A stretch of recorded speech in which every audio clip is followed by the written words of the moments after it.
And we're live. You know, I should be allowed to say retarded. I have a fucking golden doodle. I feel like that should be a total pass. You're like, oh, I'm sorry, I didn't know that. You get the pass for that. I think that I also seems to think make that it's sense. like you know, black people can say the black word, and all the other things. Like, it's kind of presumptive of you to assume that I'm not retarded. Like, you know what I mean? Like, I feel like we've had a similar conversation before. you know what? Forgive me. It's still funny. Yeah. How you doing, bud? I'm good, man. How are you? Not bad, not bad. You've been paying attention to baseball? Not as much as I've been into it this year. I know. You've been texting me about it, and I'm like, oh shit, I didn't even know they were playing. Yeah, I watched it the other day. It was a line drive to first base, and it was and he tagged the runner out, and I was like, oh, double play, 3. You don't see that very often. That's pretty rare. Yeah, that's pretty rare. Yeah, Giants are 2-3 though, so we're What are the pods? I assume you're looking at the standings. I think they're 2-3, also maybe 2-4. We at least have one more game. I think we have 2 more games than you guys. We started. Pods are 3-4. 3-4. I'll take it. It's fine. Yeah. It's not a bad start. Frog protection. Fraud protection. You gotta get that warmed up for later. I got a frog clip. I think we're on the same page. We're totally on the same page. Clip's too long though. Jesus. What does that sound? Did you just hear that? I just heard that. Yeah. What is that? I don't know. I keep getting that. Is your Discord on? Is that the Discord sound? Yeah, I think so. Discord's always on. It's not down on my home row or whatever that's called. Home row is like learning how to type. Jesus, man, these vans that the Israelis shot up, they look like they fucking, I mean, jeez. It's like very obviously. Oh, yeah. Yeah. They blew the fuck out of those things. We are going to talk about that, but this is pre-roll. Okay. We can talk about it. Yeah. We can talk about it. Yeah, dude. How do I turn notifications off? What does that sound? That's Discord. I'm pretty sure that's Discord, yeah. So if you open Discord settings, just go to any channels that you're in and you right click it and you can mute them. Why can't I mute everything? I mean, how many Discords do you have? Obviously not a lot. I don't know what it's like it should take 24 hours. God, you can even man. What? Just the scene of that, the vans, you can see blood and everything and the bodies. It's how the fuck are we still giving Israel money to support this war? That's for the show, and I have questions. This isn't Alan asks questions. Okay. I got riled. Alan asks questions. You get it. Alan asks questions. Oh, I didn't follow what you were doing there.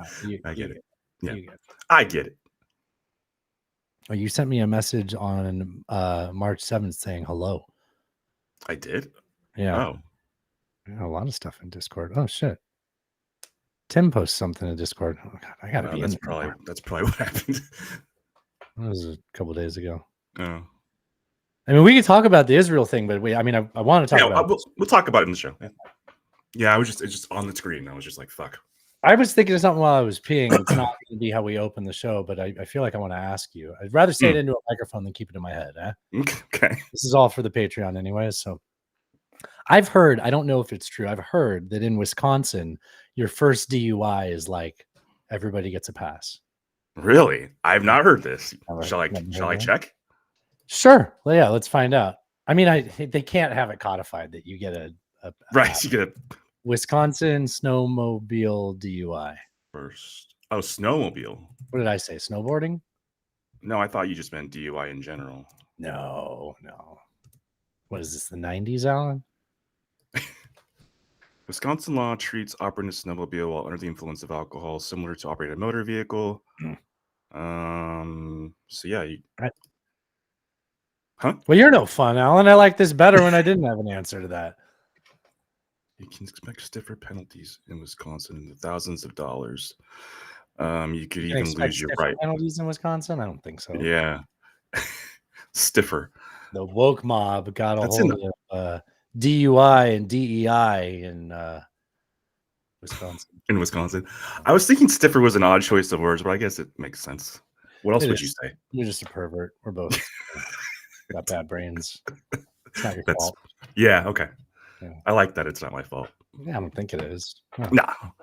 You're born that way. Environment. Yeah. Right.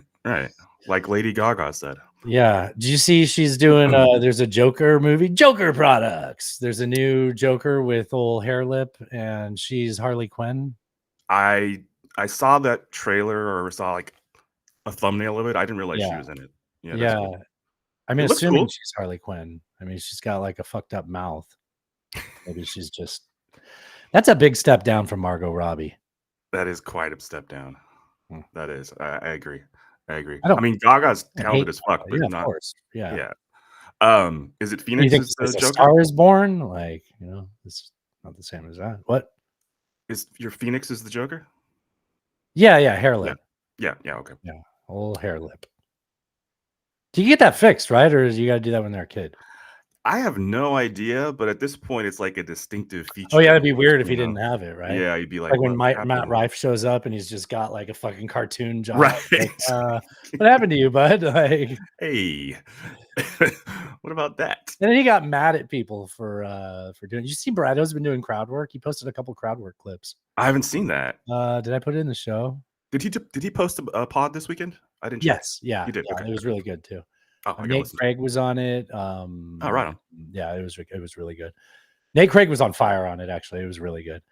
Sweet. Probably listen to it tonight. I didn't trim down our comedy clips. 1, 2, 3, 4, 5, 6, 7, 8. That's too many. That's a lot.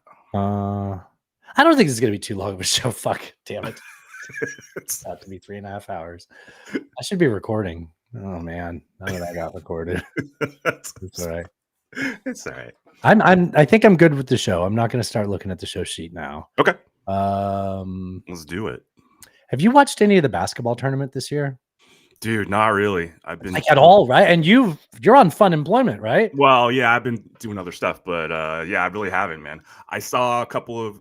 I think there's upsets like always, but there's an yeah, 11th seed in the Final Four. Yeah, who was it?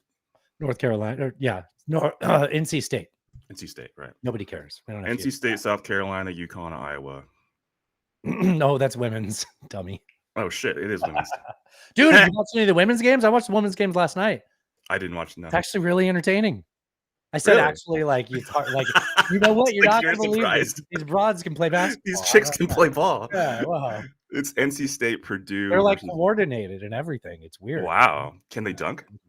No, of course not. And then Alabama, UConn is the other. How come they can't dunk? There's been little guys that dunk in the NBA.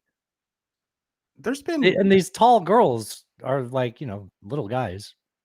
I think there's been WNBA Brittany players Griner that dunk. Yeah. Is that the only one?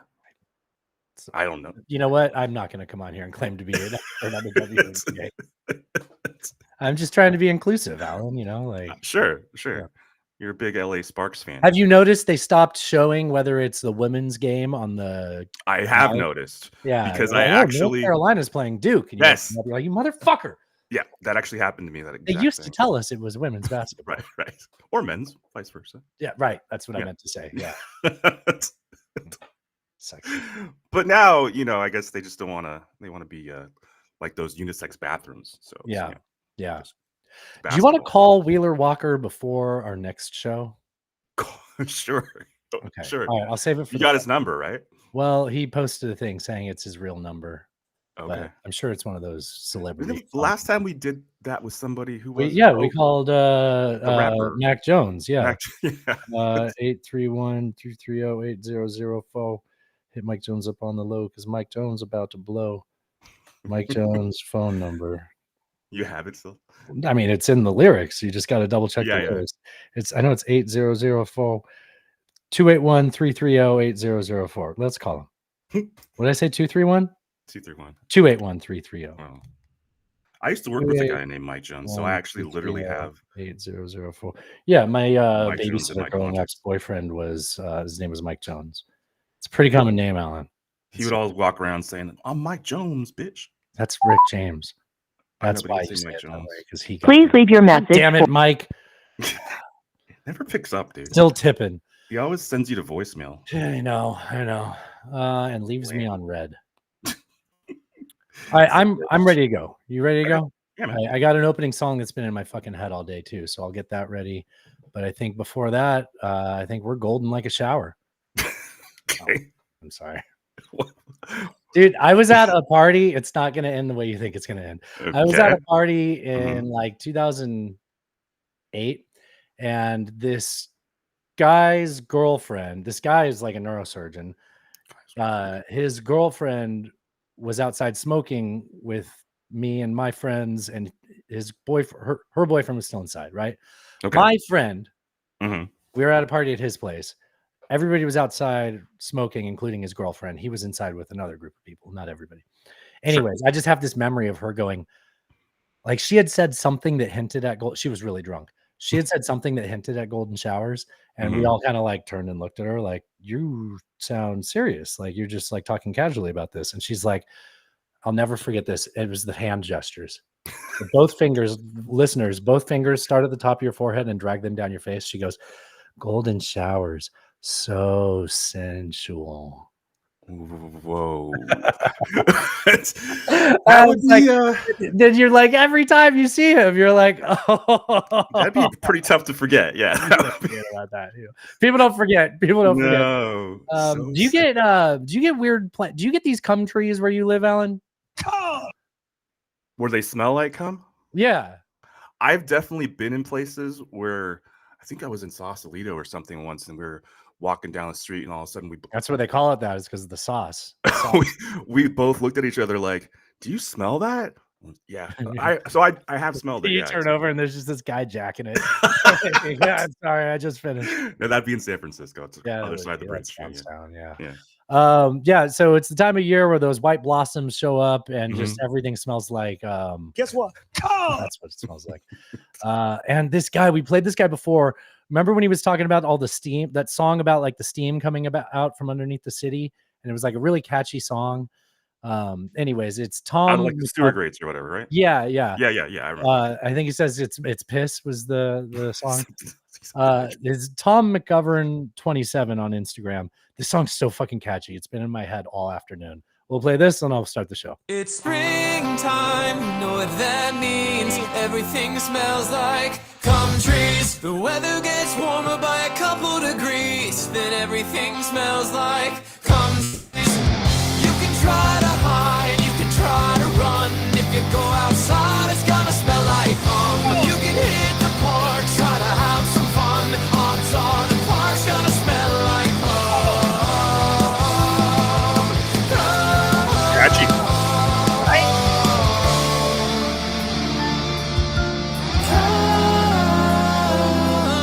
It's springtime, you know what that means. Everything smells like cum trees.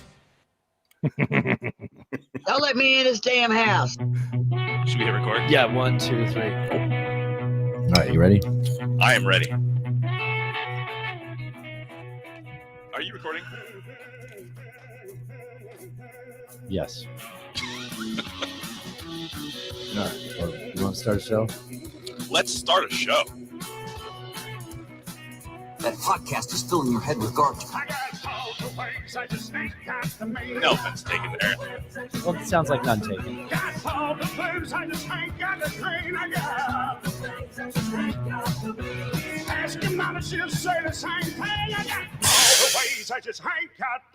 Boom!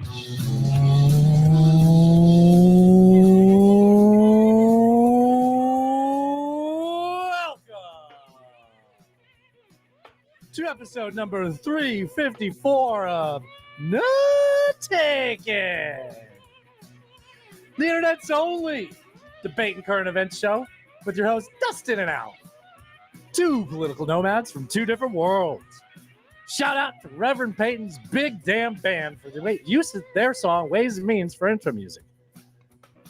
Time of this recording, it is Tuesday, April 2nd, 2024. It's a great day for America. We are two coastal elites coming to you from the shores of the mighty Cumberland in Madison, Tennessee, all the way to the Pacific waters of El Cerrito, California. Here to recap another week of the current events, sharing way too much of our tragic personal lives. We're taking a sledgehammer to the culture war echo chambers. Please subscribe right now wherever you listen to this. If you like the show, please leave us a 5-star review. It helps people find us. Got a couple of places we can send you to support the show. One, If you want to be a part of the videos, you see all the extra videos. All the unedited videos of this show and every show before it, as long as the Patreon only videos as they pop up there. Sometimes we'll do interviews like last week. Patreon's going to get access to that first for at least a few days. And yeah, to be a part of all that, support the show. I mean, at the bottom line, we know what you really want to do because you want to help us out. Starts off at $3 a month. You do a middle tier for $9. You want to be a culture warrior, join at $18. That gets you a Culture War t-shirt, Culture War veteran t-shirts. Mine's in the mail. I can't wait for it to come in. And yeah, that's over at Patreon, which is at you can find it at Patreon/nonetakenpod probably, or just go to trumpgags.com if you're not a snowflake and you're like, oh my God, I keep picking on Trump. You go to trumpgags.com, join the Patreon, be a part of the show. Shout out to everybody that joined last week. Thank you for being a part of it.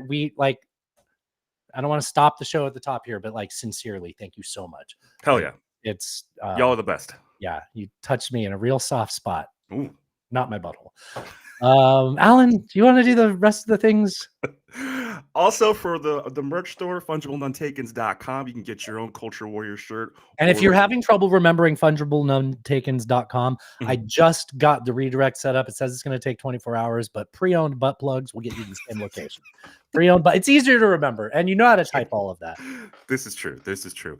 Also, support the people that support us. Slickitsdigital.com for all your SEO and marketing needs. Slickitsdigital.com. Hell yeah. Hell Wow. yeah. What is up, everybody? Welcome to the show. Hope you're all having a fantastic week. Shout out at the top. Gotta say happy birthday to one of our bestest listeners, our buddy Tim. It's his birthday was Timmy's just birthday? yesterday. Yeah. I don't think he likes to be called Timmy. Probably not. Probably prefer not to be called that. But anyway, so happy birthday, Tim. I know you had a good time out there on the Nice. coast, so I saw some pics. Cool. Oh, that's what he was doing. Yeah, he's little That post away. about mushrooms. Was that someone? That wasn't him though. Nah, that wasn't him. He doesn't do that. He's an upstanding citizen. Yeah. He wouldn't consume that sort of thing. I didn't get up to much last week. However, I did finish that book, Julia, and I'm gonna get a 30-second timer ready once we will. I can't. I've been waiting to talk to you about Julia ever since I finished Julia. I I'm know. so You're excited. so excited about this. Yes. So before we do any spoilers or anything, I will say Yeah. it's a fantastic read. She absolutely captures her father's voice. However, you can also It's not her father. It's not her father. I thought it was her father. Goofball. Oh No. shit! I thought you said it. I didn't know. No. Okay. No. All right. The estate hired her. Right. Okay. She absolutely captures the original author's voice. However, there is definitely a feminine side to it. I think, especially when she talks about sex and stuff, it's definitely very It's a different. female feel. character. Right. But it was great. It was really, really good. Didn't it enrich the existing story? 100%. Yeah. It made it flushed out the story so well. Yeah. You really see the other side. Just a couple of points that aren't spoilers. She really goes in on fear as a motivation, which is obvious in the original as well, but she kind of doubles down on it. The betrayal in this is almost another level from the original story, which was already If you've read 1984, you know that there is a pivotal betrayal. yes. And seeing how it takes place from her perspective was It's the whole time you're like, how is this going to happen? yeah, And then it didn't just happen. It was like, oh wow. Yeah. completely different. I mean, Mhm. and if it was possible to make that scene any more horrific, she did it. So- Above the bookstore or Yeah. above the no, in the Okay. in Yeah, love or in whatever. room 101. Yeah, in 101. Yeah, Uh-huh. that scene. That's pretty clever, wasn't it? It was. The above the bookstore was pretty rough too. That final scene there was pretty rough. I will say towards the end, the very end, after she Wait. Should I start the timer? Sure. Okay, so listeners, I don't want to spoil this for you. We all have I'm giving you time to open up your podcast player and skip ahead 30 seconds. Not right now. Soon. Get ready to do it once you're ready. I'm going to start a 30-second timer, and you can just skip ahead 30 seconds. We will not talk past that.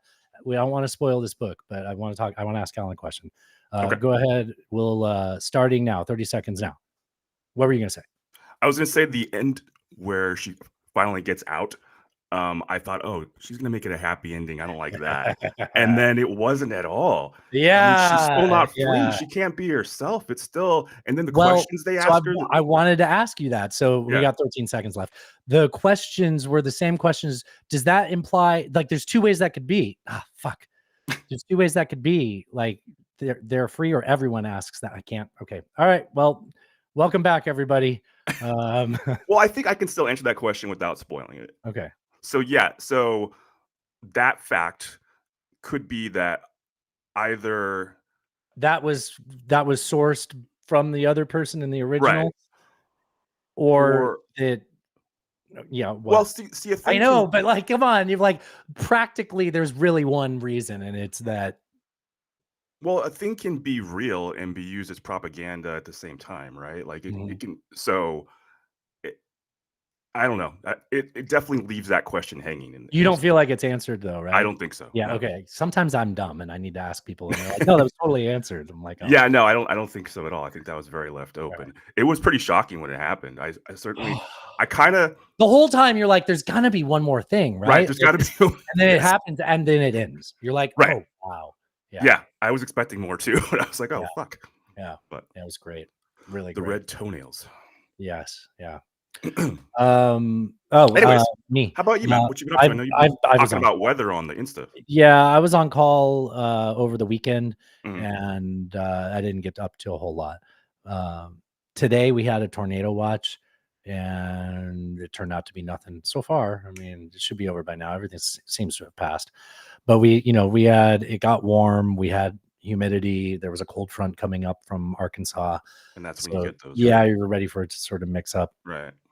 But nothing really came from it. We just had some strong winds and a lot of rain, but it was honestly nothing remarkable. So do you think you're out of the woods yet, or is there some Yes. possibility Yeah, I of- think by okay. now, I think we are. Okay. But it's just one of those things where it's like, if I hadn't been paying attention to the severe weather alert Mhm. Twitter that I like to follow, I wouldn't even Oh, know. you wouldn't have stressed. I wouldn't even known. Yeah. Yeah. I gotta be really clear. I didn't stress about it, but I was just like, I mean, it's It- got to make you a little bit anxious, at least a little bit, yeah, but it's, a little bit of an edge, oh, me and the boys. Yeah.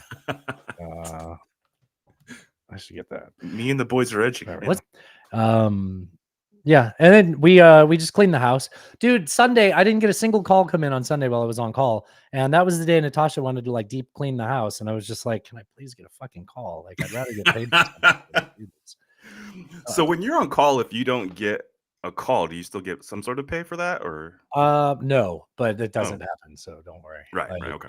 Yeah, I Typically. ran enough work on Saturday that but we had to clean the house because my best friend James, my best friend in the whole world, my only Aw. best friend James is coming in town.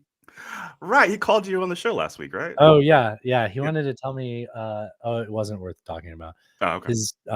His wife hates sports bra with overalls over it with one of the overall straps undone, and he Mhm. found out that she hates that, and he wanted me to see if Natasha could dress like that when she showed up.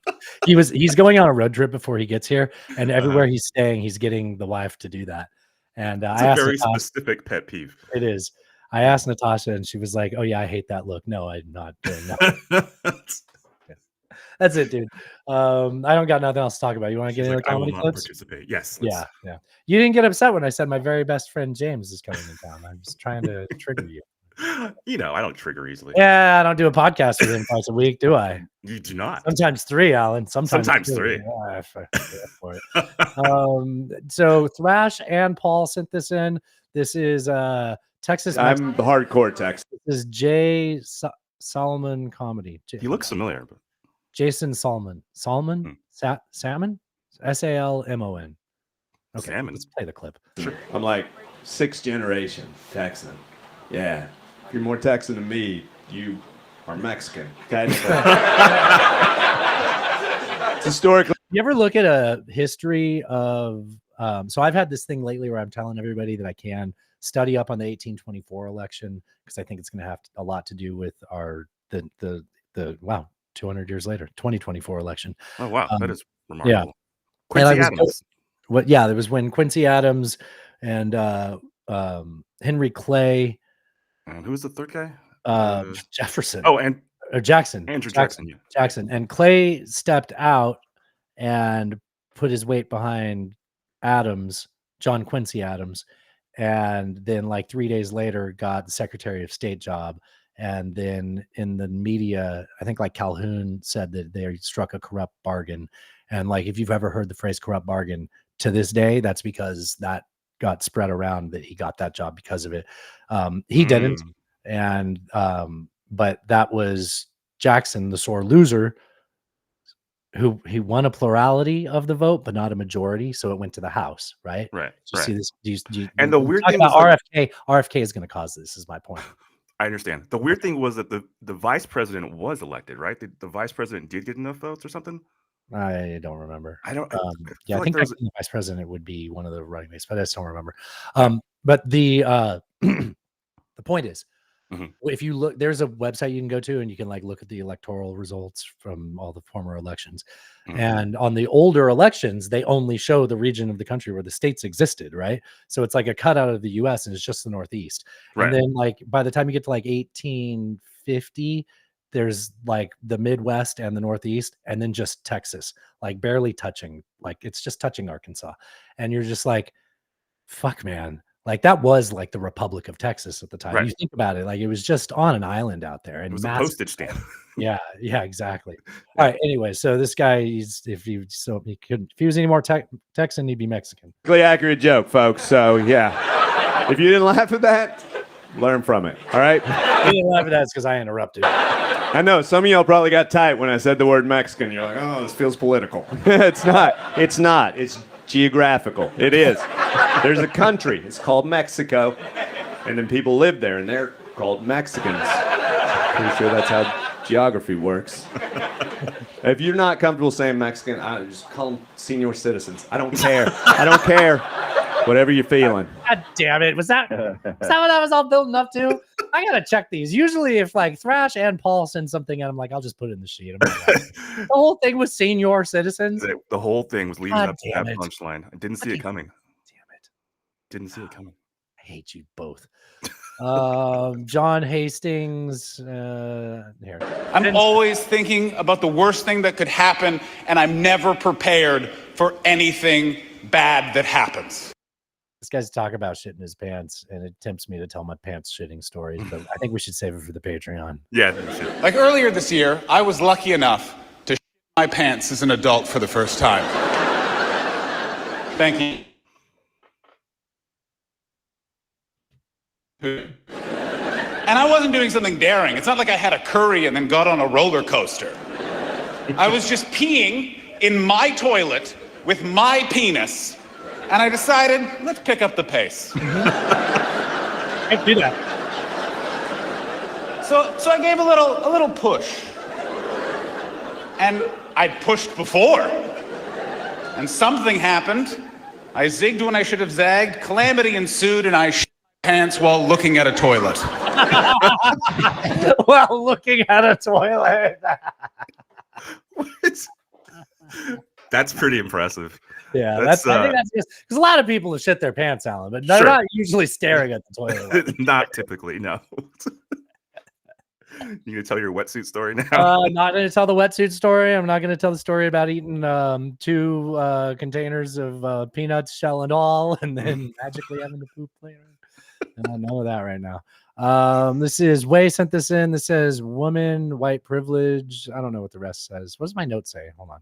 Play the first half on the show. Play the first half on the show. Oh, play the first half on the show. Pause it and then say, okay, the rest of this is going on the Patreon. Oh, okay. All right. Are you ready to do that, Alan? Sure, ready. All right. So we're going to play the first half of this on the show. Then we're going to play the second half just for the Patreon. White women have a lot of privilege in this country, right?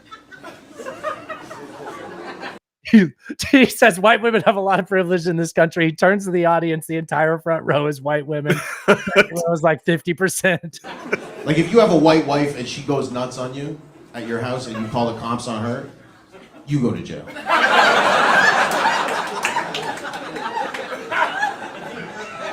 Right? But with Sharia law.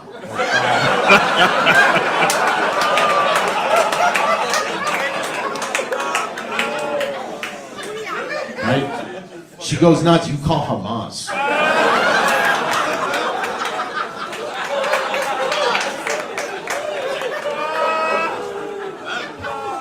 right? They're like, Salam alaikum, Hamas. What's the emergency?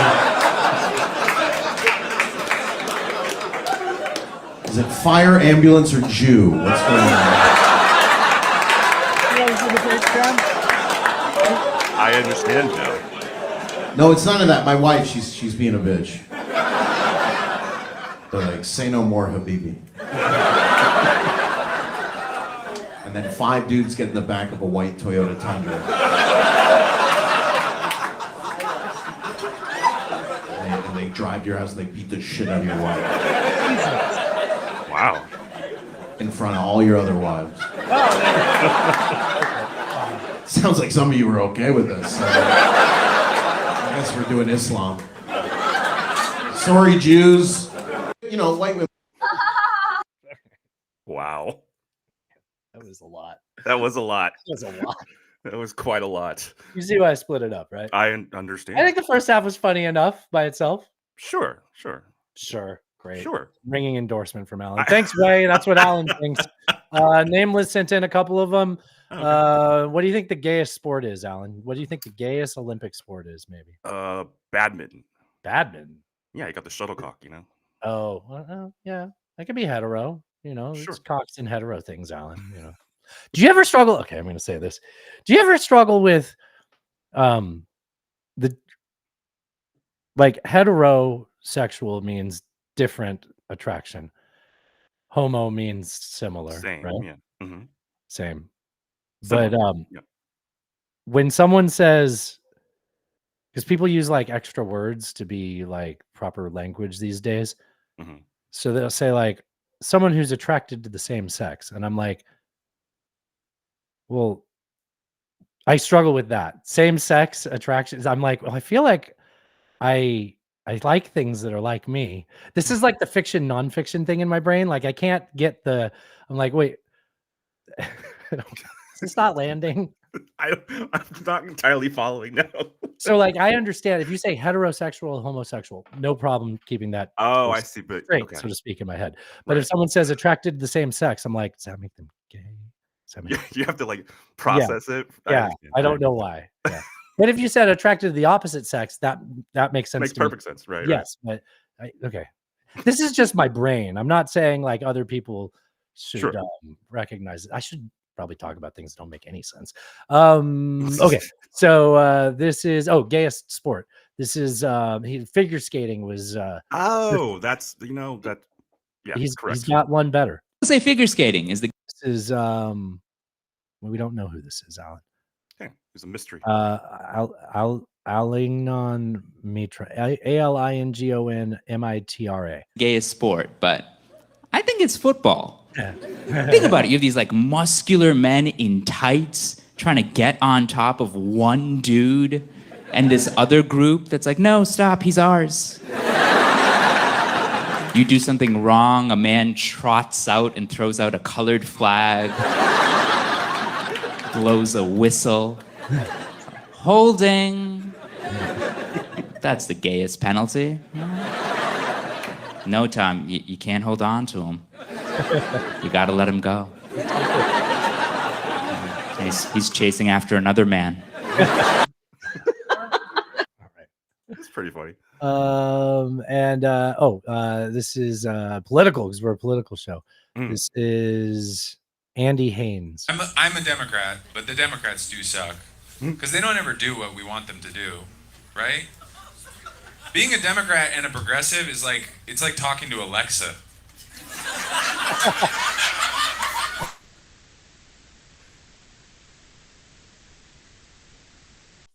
Sorry, I don't think I heard you right. Did you say start a war with Iran?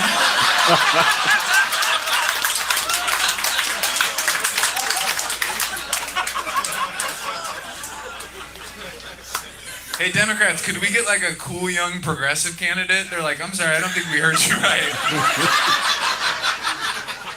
Did you say you want an elderly man who spent the 90s locking up black men for a drug his son still does? Is that what you... Oh, God. I'm a Democrat, but the... Oh, sorry. If I do touch screen on the pad, I can't click up there because it moves the mouse down to there. Oh, that's What were you gonna say? We don't have to talk about the operations of the show. No, I mean, I feel his message absolutely. It's Yeah, when I heard that, I was like, that sounds like Alan. it totally does, right? Well, mostly because he says I'm a Democrat, and I'm like, well, I don't say that. So, not me. You want a young Like- progressive? Oh, you mean an octogenarian? Got it. Yeah, Got yeah, it. exactly. They passed the budget the week before last Mhm. week, and Adam Burke made a joke immediately about that. This is him doing that live. They passed a last-ditch bill to fund the government for another 24 minutes. The Democratic Senator Amy Klobuchar announced it on social media at 2 a.m, saying, "Oh, we just passed this bill. Quote, you're welcome." I don't know if anyone here works like an office job. I know most people at the Green Mill, you all teach loot to recovering pederasts, but can you imagine turning in an assignment 4 weeks late and be like, "You're welcome"? Also, I haven't read this budget proposal, but I already know it's garbage. You know why? They passed it at 2 a.m. Have you ever made a good decision at 2 a.m.? This budget proposal is definitely just going to be like $4 billion in Wendy's DoorDash. And another $10 billion in fucking DVD box sets of Bones on Amazon. I didn't know if there was any more. Oh, it's a long Taylor. I'm sorry. Dude, the Green Room looks like such a great venue. Craig, It's great. Nate Craig did his last special there. And Oh yeah. you perform behind the bar. The bar is elevated like a pharmacy. So like, yeah, it's really cool. We got to get Adam on the show, man. I know. He's willing. We just got to I work know. out scheduling. Yeah, we wise. got to figure out dates. Okay, I think we're getting long in the comedy segment. Yeah, we are. I'll do one more. Okay. This one's I found this one. Oh, it was David Tell. Did you see David Tell's new stand-up? I've seen some clips. I haven't seen the whole. It's classic. I wouldn't say it's like a 10 out of 10, but it's like a 8. You know, I mean, Yeah. you're also watching somebody that like most comics based their style partially off of. It was like him and Absolutely. Norm and David Wright and Stephen Wright. Stephen Wright. Yeah. Oh, and Mitch. Really tough because there's no late night food anymore. It's all gone. I don't know what happened, but no food after 11. You don't believe me? I'll take you through it, okay? I'm in Milwaukee, which is a great town. Milwaukee, great town, no late night food, which kind of explains Jeffrey Dahmer. Now, hey, this guy was a monster, all right? I am not condoning anything he did, but you get hungry. Am I right? I mean, come on. All I'm saying is pack a snack, all right? Now, I do trail mix. Anybody? I always travel with a bag of trail mix. The most unsatisfying snack. Am I right? I mean, honestly, let's call it what it really is. Are you ready? Not enough M&Ms. I mean, that's what trail mix is. Every handful is just another handful of disappointment. Am I right? It's kind of like the hug of a stepdad. I mean, it just doesn't. Yeah. I knew he had a couple of broken toys in the room. Fucking perfect. Just he's just a master at it, you know. Good old Attell.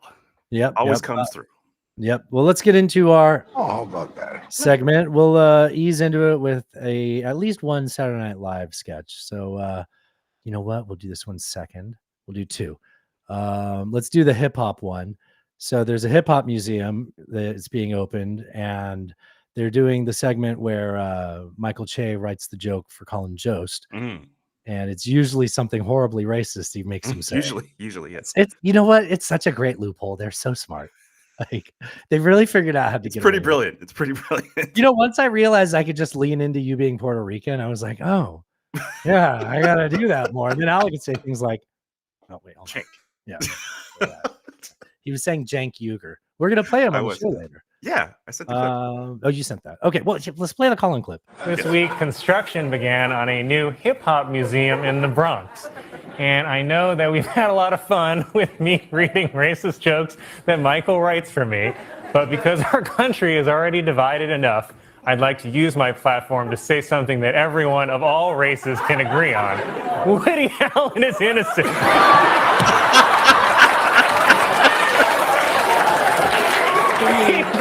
Nothing wrong. This week, construction began on a new. Okay, I thought he was here. Hey, do you think they're gonna let P Diddy in that museum? Oh my God! You know it's like a whole wing, right? I mean, prior to this month, probably was planned to be. Yeah. Wow! Great. I'm glad you included that. Don't have any sounds for P Diddy, as far as I know. Boy, people have been sending them in. I swear to God, if I see another person say "Diddy do it," I'm gonna fucking delete my socials. Like I don't. If that's what happens by having an Instagram, I don't want an Instagram anymore. Yeah, Stop. it's not worth it. You know what's definitely not going to happen now? No one's going to send me things of people saying "Diddy do it." That's what's not going to happen anymore. Yeah, so Go Truck Paul wouldn't do that. No, he wouldn't do that to me. He wouldn't do that. This will be our. I didn't know I closed the other one. Oh no, I didn't. Yeah, I did. All right. Okay, one more SNL because it was Easter, Alan. It was. Did you observe? Yeah, I did you make it to mass? Yeah, midnight mass. Midnight Puerto Rican mass. And then we search for eggs. Search for eggs. Wow, Alan. Those are live embryos, and those are treated as real chickens. I don't think you should be calling them eggs that's anymore. a fair point. It's a fair point. Thank you. I was being. They deserve full rights of chickenhood. Okay, we're going to talk about the Pope. Pope Francis called for a ban on surrogate motherhood, which he says violates the dignity of the woman and the child. Plus, the Catholic Church doesn't want extra kids around while they're trying to quit. Okay. While they're trying to quit. You get it? That was well done. All right. Well, this is our How About That segment. Perhaps this would have fit into the Isn't That Something segment. However, I don't want to talk about Easter again in that half. So, that'd be weird. Weasel this one in. Now is we have Christians who think a talking snake is literal fact, but Christ saying love your enemies was just him being all metaphorical and shit. Our problem now is we have Christians who think a talking snake. I don't need to play it twice. Sorry. Oh, but. Oh, how about that? Yeah, just a good reminder, I suppose. Okay, it got heavy there. Didn't mean to.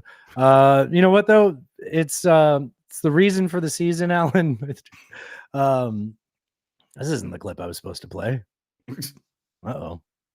Well, I had a clip where a lady says we should remember what the season's all about, Alan. What's that? Remember the person that made this whole thing happen in the first place. Oh, old JC. Judas. Oh, Judas. Okay. I didn't learn that from Instagram. I came up with that originally. Very nice. Very nice. I'm going to watch this priest talk. Because when we go back to the life of our blessed Lord, we find that the first words of his public life were, "Come. Come to me." Jesus said. And the last words of his public life were, "Go." Oh, that's not as funny. Can we get more drops of people saying "come" on this show? There wasn't music in the background. Oh yeah, god damn it! I've got that come clip. I still haven't trimmed down. It's like 4 minutes long, and we need to get a moil in here to get that thing down to the proper size. I don't know, I think we talk about Israel too often. I don't know how many Jewish listeners we have. How many people you think got that moil joke, Alan? Probably not a lot. Damn it! All right. Words have different meaning. We're gonna have a little bit of wordplay in the next few clips. Nameless sent this in.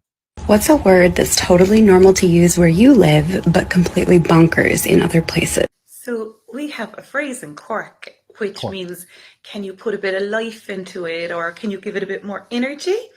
And the phrase is, oh, can you give that a bit more jizz? Or that'd be good if you could put a bit of jizz into it. Oh, how about that? That's just calm. Jizz it up a bit. Create calm. Oh, I forgot about this one. Continue to create calm. That's a lot better when she says it. It is better. That sounds like it's from like an instructional video or something. That is. Those are out there. I'll try. Like if she's telling me to. I want to hear that again. Continue to create calm. Where the fuck did that come from? I have no idea. Right. I don't remember that. I don't think she was saying that. I think it just sounded like it. Words have different meaning. This is I wonder how that. Well, let me play this one. I don't remember what this is. Oh, this is that Appalachian lady. Oh, you know what? She's getting mad at how people pronounce it. Thrash gets mad at this too. People say Appalachian, And Mhm. people from there do not appreciate that. Mm. The Appalachian Mountains, where are they? First of all, where I come from, we pronounce it Appalachian. Oh, baby. What the? What is Appalachian? Like, what? No. No, baby, it's Appalachian. Appalachian? That's that guy. So the guy that talked first, that's Mateo Lane. Uh-huh. He's a comedian, and this guy, I can't remember his name, but he's his friend, and he's Oh. absolutely bonkers. He says the Wait, weirdest was he shit. being honest or was that a bit? I can never tell with that guy. Oh, okay. It's kind of like Theo Vaughn. Sorry, yeah, a little like that. Yeah. He's like a gay Theo Vaughn. I'm sorry, my eyes are not too much. No, you're not. He looks very Tony Hinchcliffe, You- who doesn't know it yet, but he is.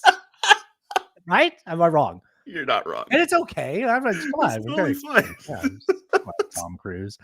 All right. Oh, I wonder how that guy says Juan. One. Damn it. Oh. All right. Anytime somebody says Tony Hinchcliffe, I always remember when Fritz said that we ruined his chances to get on Kill Tony's show. Yes, I do it. I do. Yeah, that's why I don't mind. The bridge is burned already. you Yeah, know? it's- People look up our show. They're gonna see the clip of episode 300 with James Fritz. Yeah. That's a timeless episode. If you just It is. new to the show, go listen to episode 300. Alan's neighbor falls down the stairs. It's a There's whole blood thing. everywhere. Oh my god, we should put that one only on the Patreon. We Join should. the Patreon. See episode 300 with Fritz. Dude, someone put a nickel in me. I am fucking hyped up today. Hell yeah. Oh, this is more wordplay. Why is it that in the US we say herb, and in the UK they say herb? Because every time I say herb on the channel, I get a lot of people saying, there's a bloody H in front of it. But the thing is, there didn't used to be an H in front of it, and when they did add the H, they didn't pronounce it, even in the UK. In fact, they didn't start pronouncing the H until the late 19th century, and it was sort of by mistake. See, there was this idea that dropping the H at the beginning of a word made you sound low class. And that's why in My Fair Lady, one of the language exercises that Henry Higgins gives to Eliza is to say all of the H's in Hartford, Hereford, and Hampshire, hurricanes hardly happen. Now, that didn't happen to words like hour and honest, but it did happen to herb. So it's not that Americans dropped the H, it's more that people in the UK picked it up. So if you are in the UK and you say herb, that is perfectly okay. But if you hear me say herb on the channel, you don't get to be mad about it because that's just kind of the way things happened or happened. How about that indeed? And there's that Quite whole thing informative. about like the vowel shift or whatever. Like the whole British accent came up after the colonies. Like people came here with an R-less accent, like Boston and New York, where you drop the R's. Mhm. And that's similar to London, I think. Oh no, I got this all fucked up now. God damn it. Well, anyways, everybody in London changed the way they fucking talked, and then they call us weird because we talked the way people talked before they changed. Yeah, and then we had that thing in old movies where everybody had that, was it mid-Atlantic accent or Mid-Atlantic, something? yeah. That Where everybody was supposed to taught to be speak in certain diction, Right, which yeah. is very bizarre. Like Yeah. nobody talks like that in real I'm life. but- afraid to try to mimic it wrong right now. Yeah, same. Very weird speech pattern, but you know it when you hear it. Yeah. Okay, one more life advice from Young Thrash Lad. Wise beyond his years. Indeed. As a rule, I won't do business with anyone that's been caught cheating. Yeah. I don't care if they cheat, but I'm thinking, hey, we're breaking serious data privacy laws. We might be committing large-scale fraud. How can I trust you that you'll keep your mouth shut if you can't even keep a few text messages away from Janet? That's just good business. Right? And Oh, about that. Solid. I love those clips. That's Hamo for me, I'm mad. Yeah. He's hilarious. That one might be. I think that one's better than the Cuck one. The Cuck one was pretty funny. It was pretty good. Yeah. Yeah. That was good though. Yeah. Keep your secrets. Oh, business advice. This is another one of like how to run a great business. This guy was on Rogan talking. I told you I've been listening to Rogan again. Yeah, we offer to freeze our female employees' eggs. I think every company should be doing completely agree. And I think we even offer to the men with their sperm. And the best part is, at the end of the quarter, I take the top performing male sperm and the top performing female's egg and breed them. 12 years later, we'll onboard that child whether it likes it or not. Some people think this is dumb, but it's those the dumbest idea I've ever heard in my life. those people are the dumbest fucking people on earth, Joe. Well, you're busy recruiting employees. I'm growing them in my basement. Have fun poking around on Indeed, you fucking knuckle dragger. Oh man, I've never heard Knuckle Dragger more. That's very funny. As Did you they see zoom Cat in on Rogan's face? What? Cat Williams was on Jerry You know what? I do have a P Diddy clip coming up. Oh, really? Yes. Yeah. To answer that. Yeah. Okay, that was very funny. I actually watched that. Yeah. Oh, you watched it? He was high as fuck, dude. Oh, you really weird. Yeah. Well, it's funny because when he went on Shannon Sharp's podcast, he was drunk as fuck. Look what I found in a drawer today. Oh, this is Sterling Sharp. That's not Shannon Sharp. Oh, that's still This is cool. brother, though. How old is that? Jeez. It's 90. I thought I had a Shannon Sharp on here. I got Steve Atwater, fucking real G. He'd catch the ball over the middle of the field back when people would fucking hit you from like Lay you out? Yeah. Yeah. I still have the collector cards you gave me from like the U.S. Army or The Iraq. Yeah, the Iraq War.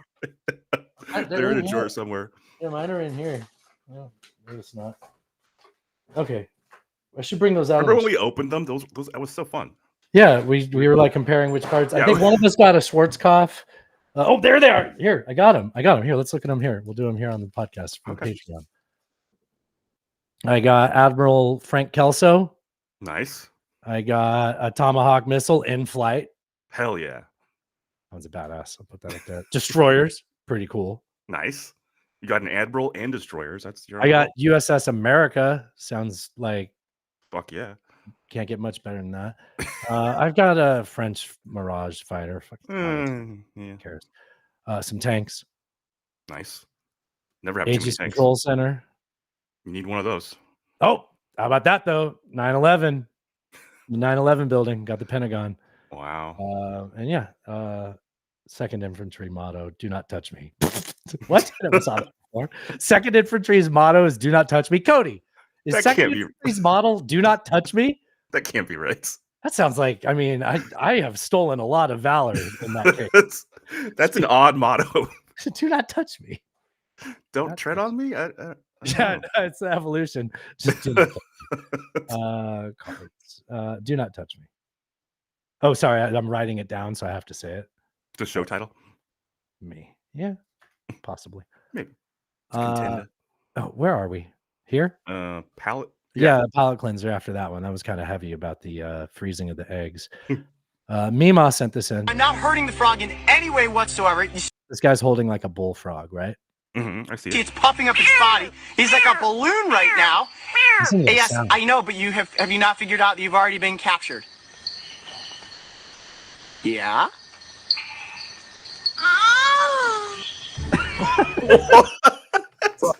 Frog protection. Fraud protection. Oh, That you've seen the? I'm sure you have. You know the video of the tortoises fucking? Of course, that's what I was thinking of I was- already. right. You're already there, yeah. Yeah. Dude, which one? Which video Right. of the horse is fucking? Like, yeah, they all The one make where you that. can see sound. the Crocs in the frame. Yeah. Oh well, there's one where it's humping a croc or a shoe or something. Yeah, there is. There's a bunch of turtle fucking is one of my favorite YouTube categories. Damn. Oh, don't Yeah, look up we're Rule good. 34 of that. Do you want to hear the CEO of Ryanair? Sure. So this is the CEO. Now you're thinking, Dustin, if we're going to talk about airlines, that sounds like an isn't that something subject. No, this is just bananas bullshit. This is the CEO of Ryanair in 2012 on like a late night called the Late Late Show, but not the one with. Did you really want to charge to use toilets on Ryanair planes? Yes, or no? Ryanair is the Irish airline. Okay. Yes, but not because I want the money. We'll give the money away to charity. I want to get rid of we have 3 toilets. If I can get rid of the 2 toilets at the back of the planes, I can add 6 extra seats. With 6 extra seats, I can lower everybody's airfare by another 5% all year round. Did you want to make some passengers stand on planes to fit more people in, a la the tube? I'm sorry. He described something that if he lowered the price for everybody else, there wouldn't be a tangible number to say is the number to give to charity. So he's like, I give it all to charity just so I can get 6 more rows. Yes. How safe is that? Very safe. Standing. Funny enough, what we wanted to do was to take out about the last 10 rows of seats. Wait for it. You take out the last 10 rows of seats, and we guarantee that the stand down, we'd have a standing cabin and a seated cabin. The seats would be 25 euros. The standing cabin would be €1. I guarantee you we will fill the standing cabin first. Did you really want? Oh, about that. What a That's like- how about that for sure. Can you imagine like everybody talks about how like idiots take their seatbelt off and then there's like some issue on the plane. and Right. You got to wear your seatbelt on the plane. And because like everyone says like LOL, I'm not going to wear a seatbelt. Like, you know, if we get into a plane accident, I'm not going to live anyways. It's like that's gonna help you. That's not the only thing that can happen. Yeah. But standing, I mean, can you make Standing air flight safe? any more hellish than it already is? I know, Like, right? You know what I've realized, I've come to realize most of my flight anxiety is just the claustrophobia aspect of it. there's a Like, lot of it. Yeah. yeah. No, I said it's just Alan. You don't get to tell me what I feel. You, my ex. The CEO of Ryanair. This is we'll skip that. Did you know we have to cancel Steven Pinker? Do you want to tell Really? people who Steven Pinker is? He's an author, noted philosopher. The Better Angels of Our Nature is his most recent book, I think. He has a very positive outlook on life and the world. So, of course, since he says anything good about the present, which involves living under capitalism, he's seen as a fucking I see. yeah.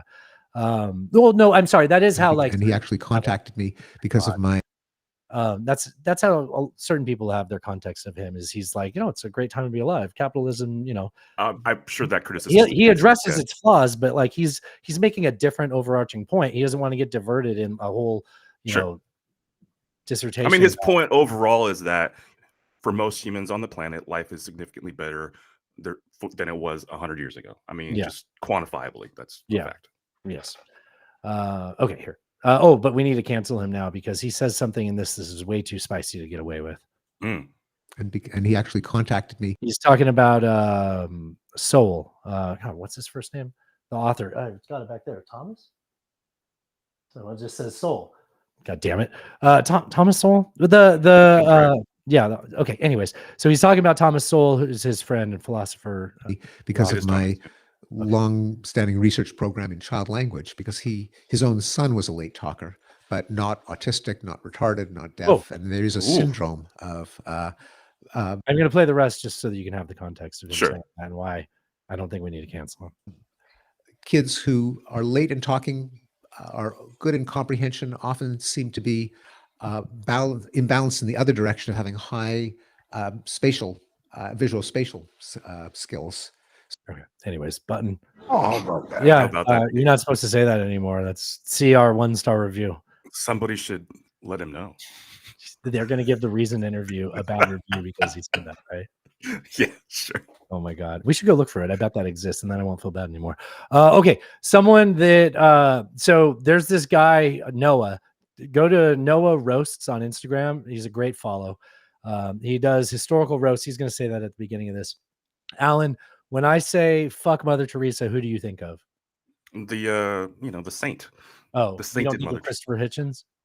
Oh, That was You know like what? one of his things. Like, I don't You know know what? anyone else in the world that ever said a single bad word about her. And then I read his essay on it and I was like, oh yeah, fuck her, actually. I remember all of it now. Yes. Now, while we could spoil such a hot take, why would we when this guy does a great job doing his historical roast? Hey, I'm Noah, and I roast historical figures. Today I'll be roasting literal saint and a woman seen here reacting to someone requesting painkillers, Mother Teresa. Despite receiving millions of dollars in donations, according to an article in The Lancet in 1994, the care available at Mother Teresa's facilities was haphazard, and they lacked strong painkillers and blood film tests that could be used to diagnose malaria.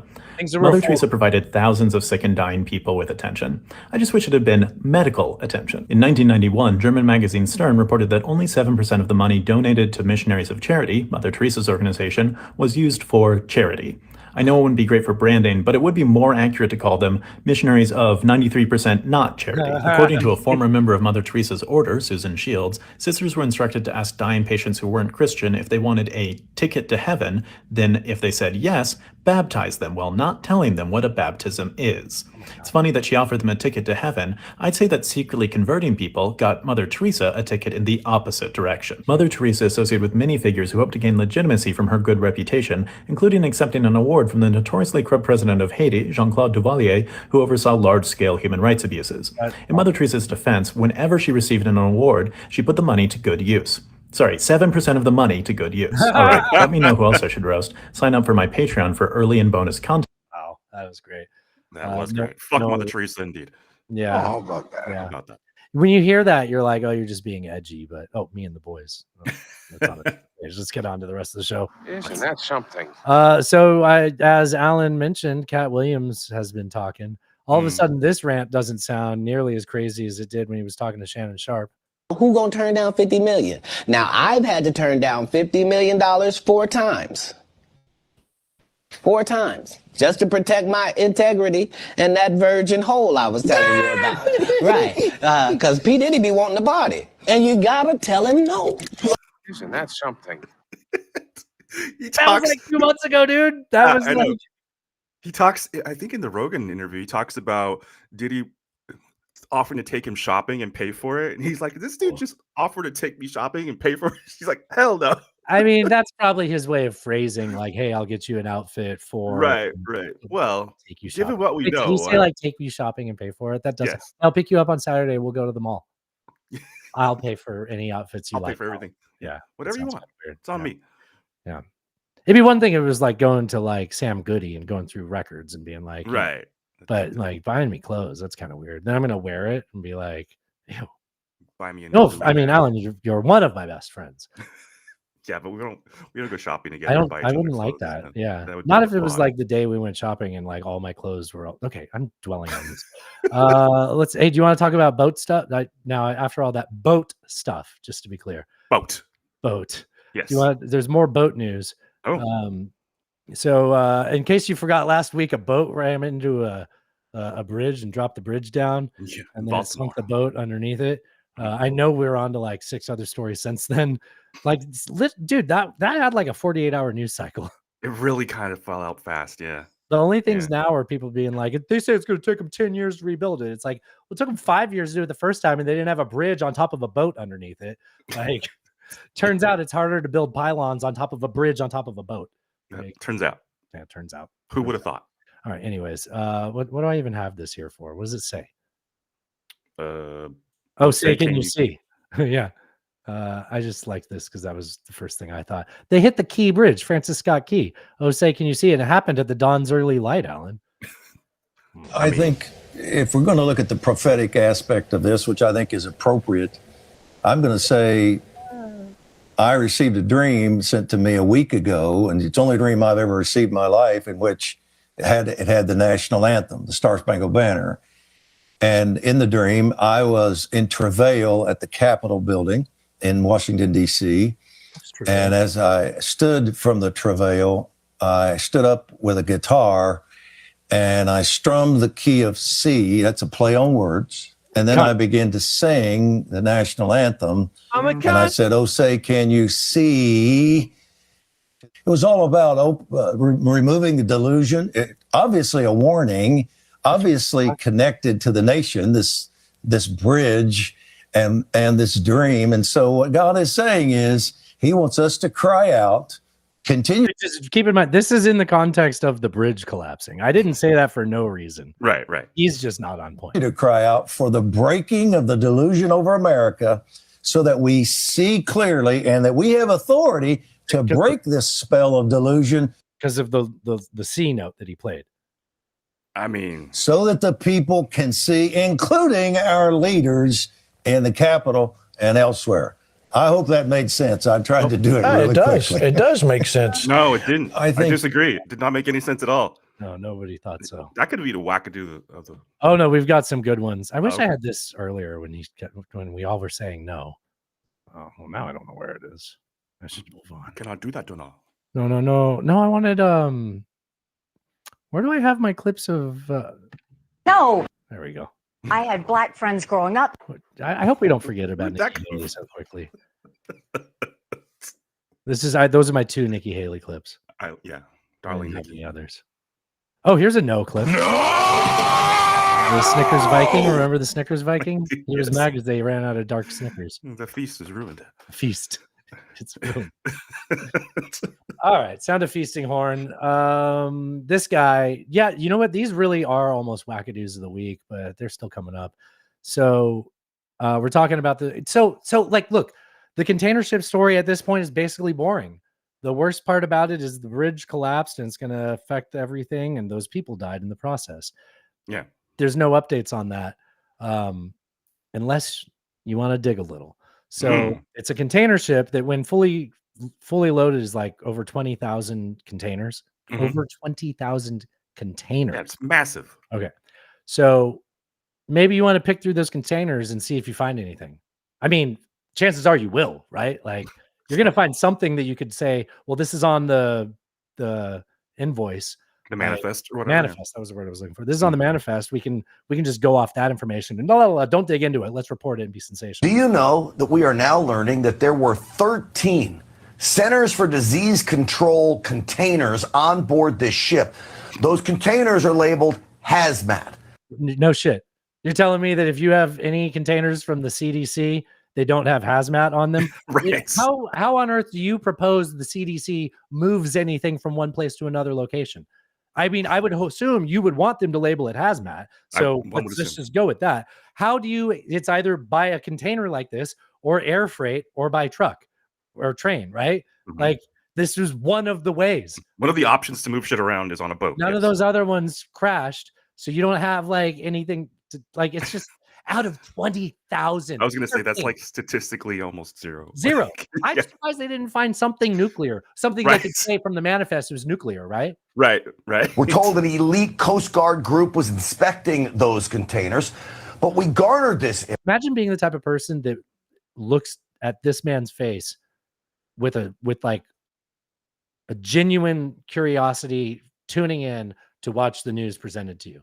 Like, I am being judgmental, but I'm doing an ad hominem attack, and I'm aware of it. So I don't put a lot of weight into this. I don't like, but I'm just saying, like, I struggle to think of being like, I think of a newsman. I want this guy. This is a muscle man 1980s version of the future. This would be the guy doing the news reading, right? He should be calling UFC fights, perhaps. Yes. Yeah. It's like They Live. Duke Nukem. Information from the Cybersecurity Infrastructure Security Agency. Why is CISA investigating this crash that the FBI was very quick to tell us was an accident? So now we've got these containers from the CDC that were headed to Sri Lanka, by the way. That's where the Dolly was headed, to Sri Lanka. What was in the containers? These are things we want to know. Where were they headed? Does it have anything to do with the crash? Then today we learn they crashed a whole boat because there was 13 containers, and what, you wanted it to get into the ocean water? Like, what on earth are you saying? Like, what's the conspiracy here? Yeah, like if you're gonna be conspiratorial, you have to have a claim, and exceptional claims require exceptional evidence. That's like just basics of dealing with the world around you. Yes. We live in a time now where people are just like, make a vague statement. The people listening will fill it in with whatever their assumptions are, whatever their pet assumptions are. As a meta narrative, they'll come up with the rest. Just feed them the bullshit. I mean, the problem is you're making a rational argument to irrational people. And so it's not going to work. No, that's a good point. Yeah. If those boys could read, they'd be really pissed off. Yeah. Okay. You know what? I'm going to skip this. I had a clip of Duke Kelly talking about how okay, can I play it? I just felt like this was kind of partisan. This spoke to me as someone who's a former libertarian, but still is like Austrian economics really makes a lot of sense to me. And I'm not trained in economics other than what you get from a bachelor's degree, or what are they? The prereqs, right? The mandatory classes, whatever those are called. Sure, whatever those. I took macro and micro. Okay. Sure. And then I read a lot of dumb books by guys with funny last names. When I talk to my conservative friends right here, they always tell me that the problem is high taxes, but they're wrong. The real problem is not the high taxes themselves, but the fact that they are not even really funding the government. Not even those high taxes, higher than a lot of places in the world, not even those taxes are really funding the government. So who's financing the paper? And who buys the treasury bonds? Mostly the Fed. And how does the Fed buy them? By printing money. But what backing does the Fed have for that money being printed?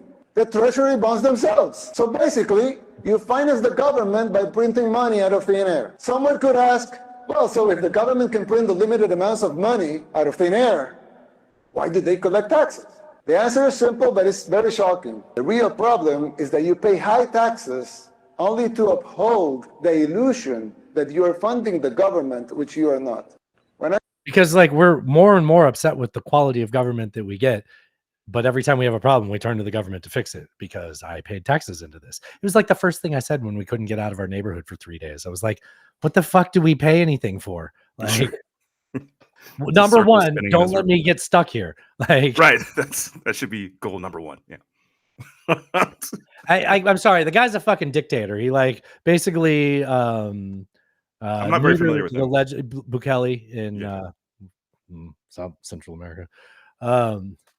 South Central America, is that what I said? He did. Yeah, I mean the man's a dictator, but I mean, you know, broke clock can be right. I mean, he's got some good thoughts. Yeah. What about all the good things Bukele did? Speaking of Nazis, let's talk about Israel. Okay, I said it. This is gonna play. Finger to the president of the United States, and we're sending more bombs. That doesn't make sense. So you believe that Israel is currently blocking aid into Gaza. Do you consider that a war crime?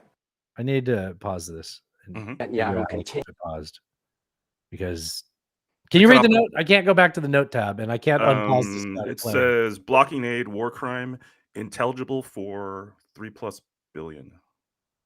Okay, I guess I could have just watched the clip and talked. To essentially, give the blocking aid into Gaza. Do Israel's blocking aid that to Gaza. a war crime?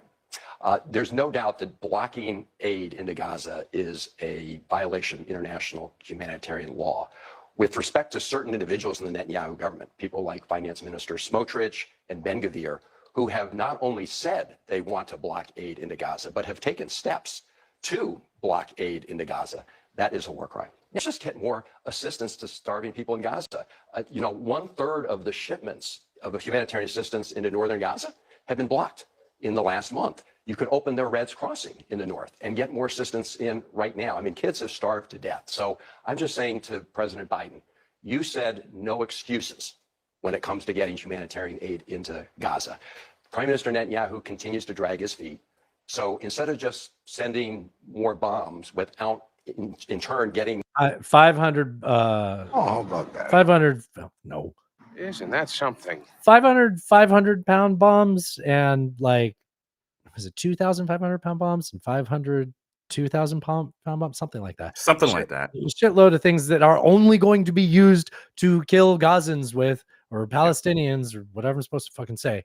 Like it's only going to be to kill mostly innocent people. Israel came out with this thing last week where they were talking about the casualty rate, and they're like, hey, so we're doing a really good job. We killed like 9,000 Hamas fighters. And it's like, dog, you killed over 30,000 people. Like, right.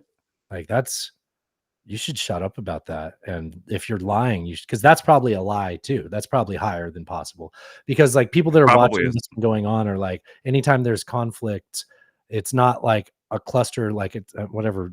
It's not a brigade. I don't know. Right. Sure. It's like one-on-one people being killed. Mm-hmm. And like, there just ain't no way it's reached 9,000. Like they're just estimating that because like, well, at that rate, plus all the innocents we killed, it's probably about 9,000. Just lie. Make it 2,000, 20,000. Make it be it's a lie already. Yeah. It's a lie already. I mean, I'm way off base. Why don't you talk? So, I mean, the part at the beginning of that video that sort of gets cut off is he's saying that Netanyahu essentially gave Biden the middle finger. And that's true. I mean, essentially, we've asked them to stop. We've asked them to make a deal for a ceasefire, etc. And they just continue to double down. Now they're blowing up fucking food trucks, which are clearly marked, and the people in those trucks, that organization had communicated with the Israeli military what they were doing. They had gotten approval to do that. They knew the route they were taking. The vehicles were clearly marked. And Netanyahu was like, oopsie, I don't know. 7 aid workers killed. Now all these international aid workers, right? So like Australia. There was an American, there was an Australian. I think there was somebody from the UK, somebody from France. But I mean, so throughout this conflict, we've seen 190 aid workers killed. That's how is that unacceptable? It's completely unacceptable. Like they have the ability to not do that, and they're choosing to conduct their warfare in that manner against an opponent that does not require you to kill in that way, right? That's right. And the incredible irony of this is we're funding that, we're providing the weapons for that, and yet we're not funding the Ukrainians in a fight for their lives against the Russians. What the actual fuck? And so now fucking Mike wants to say, we'll negotiate on the Ukrainian funds if you open up more LNG mines or whatever. And what the fuck, dude? That's what you want to do? Like, you want to play with that? It's maddening. No, I love hearing you sound off on it. I feel like, yeah.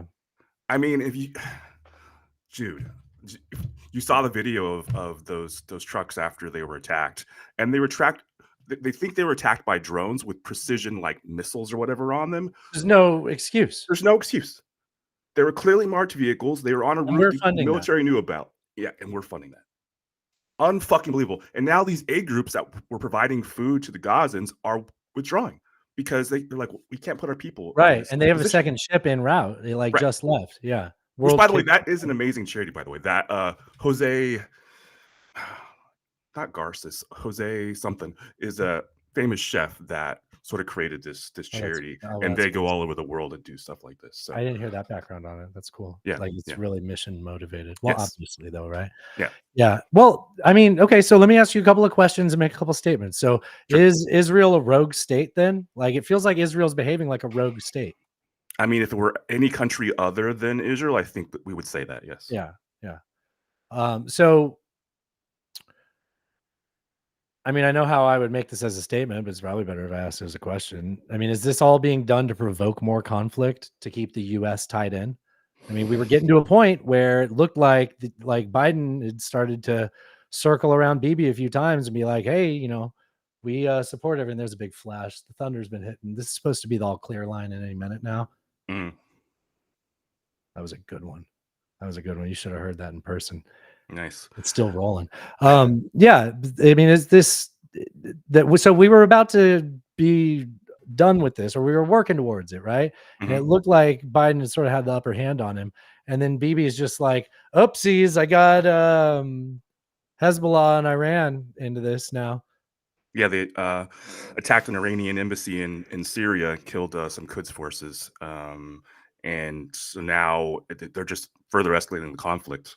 IRGC leader, yes, general, leader. I'm not sure if it's a general, but yeah. So it's all to provoke more conflict and keep us in the war. I mean, if they're provoking Iran directly, they're starting a larger war with the intention of drawing the U.S. in, because either he'll get Biden to do it now and not want to spoil things on the election, or he'll get Trump elected, who will be like, Israel, use your nukes, just end this shit quick. And which is, by the way, all you guys that are like, fuck Joe Biden, like I encourage you to read Simone Weil. Like, you have to have like a good understanding of what the consequences of, because if you vote for Trump he is going to do two things. He's going to end it quickly by giving Iran the okay, or excuse me, Russia, Israel the okay to use their nukes. Just to get it over quickly, and tell Russia, just take what you want. Take what you want. Yeah, exactly. Like, and that wasn't the second thing. The second thing was, you who are sympathetic to Hamas will be fucking deported. He said so. And like, there was a lot of things he said in 2015. They were like, he's not going to do that. Yeah. Cody recommended a book called 3 Dangerous Men, which I read, which I will review on the Friday episode. Who are the three? Is it a surprise? It's Gerasimov, Soleimani, and the third guy was no, it's Chinese. Dude, the name that's coming to me is Wang, and that sounds really racist. I think it is Wang. Anyways, it's you. It's Chank. That's no. Oh. But it just it's a very interesting book. I'll talk about it more on Friday. Okay. But that whole conflict is just continuing to escalate. We got the Houthis firing on boats and sinking vessels. We got, it's Israel bombing embassies. Like, what the food trucks? Like, what the fuck? I don't know what else to say. Dude, it's so identifiable what they were in. Like, and they had given their route the whole thing, and it was all clear. Like, what kind of fucking safety checks are you bypassing? Yeah, and if it was a drone, that had to be piloted by somebody. Right. Yes. Yeah. I've been looking for the Prigozhin clip, but I don't Oh. think I can. Shoigu. Gerasimov. Yeah. All right. Hey, remember when there were like 100,000 Israelis protesting the streets over the judicial reforms? You do, yeah. Is it weird to you that there aren't like 10,000 I protests? mean, yeah. So we've seen protests. We're, over the yeah, last- we're not even talking about when they killed those guys that were just walking either. that too. There have been protests over the last few days. Or but when they've killed significant- Israelis that were like, Yeah, waving them down waving their yeah. for help. But the demonstrations have been remarkably small. I mean, Oh, there have been? there have been, but they're Oh, very small. maybe they're a shower, not a grower as a company. Nobody actually- ever says that, right? Nobody's like, no, I'm a shower, not a grower. shower, not a grower. Don't get too excited. So they show with the presidential, and now they're like, oh, if it matters. Right. The protesters tried to get into Netanyahu's house last night, I want to say, and the military had to Whoa, step in. and wait, keep them really? out. Yeah. So am I just behind on the? But it's not anywhere near the scale of what we saw before. Well, they didn't try to get in Netanyahu's house. That's true. I Give mean, those- look, those we're people- talking thousands of people as opposed to tens of hundreds of thousands of Okay, people. well, those people, then even more so, those people have balls. Those are like I the agree. sheet of paper people in China and the Yeah. people that went and put ink in the ballots in Russia. Maybe not quite as much as them. Those ones in Russia, like, oh boy, That was pretty impressive. that was pretty yeah. ballsy. Yeah. Okay. Hey, speaking of which, let's talk about Ukraine. Wei sent this in. He never misses. He even told me. Hey everybody, Peter Zine here, coming to you from Colorado. Today, to the 3 minute. What did I say? 3:45 there. 3:45. Yeah. Okay. What'd you say? Wave never misses. Wei never misses on a Prigozhin. No, Peter Zion recommendation. Clip. Okay. Yeah. background in a new type of warfare using mass drones in the hands has become a background in a new type of warfare using mass drones in the hands of not just strategic decision makers. Hold on, I should give some setup on this. Sorry. This is a clip about the title of the clip is "What are the French up to in Ukraine?" I had just seen this before I asked Cody what the fuck are the French doing, and I was sort of referencing this later in the show. But that was that pause where I was like, "Look, I don't fucking know anything. I'm not going to Right. Here. There's a lot of resources, especially in agriculture in Ukraine. Getting that under the European aegis so it can be regulated by European norms is something the French like just as it is. You know, all the Number European two. norms live in Norway, Alan. Indeed. It's Norman, right? You Norman. get it. Yeah, That was yeah, my yeah. grandpa's name, Norman Nordby, which in Norwegian means North Mound from North Town. Oh, Yeah. that's cool. I used to think that was generic, and then I was like, wait, no, that's kind of fucking like OG as hell. That's hella cool. Yeah. New technology. Ukraine has become a background in a new type of warfare using mass drones in the hands of not just strategic decision makers, but everyday troops. And if you are France, you would rather understand that before it comes to your borders. So having folks there, not just to train the Ukrainians, but to be trained by the Ukrainians makes a lot of sense. 3, whatever the future of the European Union is going to be, it's not going to be a major trading bloc. They no longer have the population to sustain that. It's going to be based more on politics, security, culture, and identity. Well, these are things that the French are much more comfortable with. And if you can bring Ukraine into that family, it makes the overall unity of the system much stronger and more coherent. And if you can do that with Ukraine accepting losing 17% of its territory, that is a win-win. One might say France is asshole. Well, there's a little bit more. Okay. This isn't like the old days when the French would oppose European Union expansion because they didn't want to have to subsidize anyone. Those days are over anyway. The European Union is losing the ability to do that as the Germans age out. There's no one left to write the check, except for the French, and they don't want to, so they'd rather change the nature of the union itself. And then finally, there's a leadership issue here, a very short-term leadership issue. Under German Chancellor Scholz, Germany is basically getting dragged into a lot of strategic positions. They've got a fractured government made of libertarian businessmen, Greens, and Social Democrats. And there's very little that they agree on, and it's really hard for them to change their mind on any policy or take a leadership position because before Germany can act, the coalition has to come to an agreement.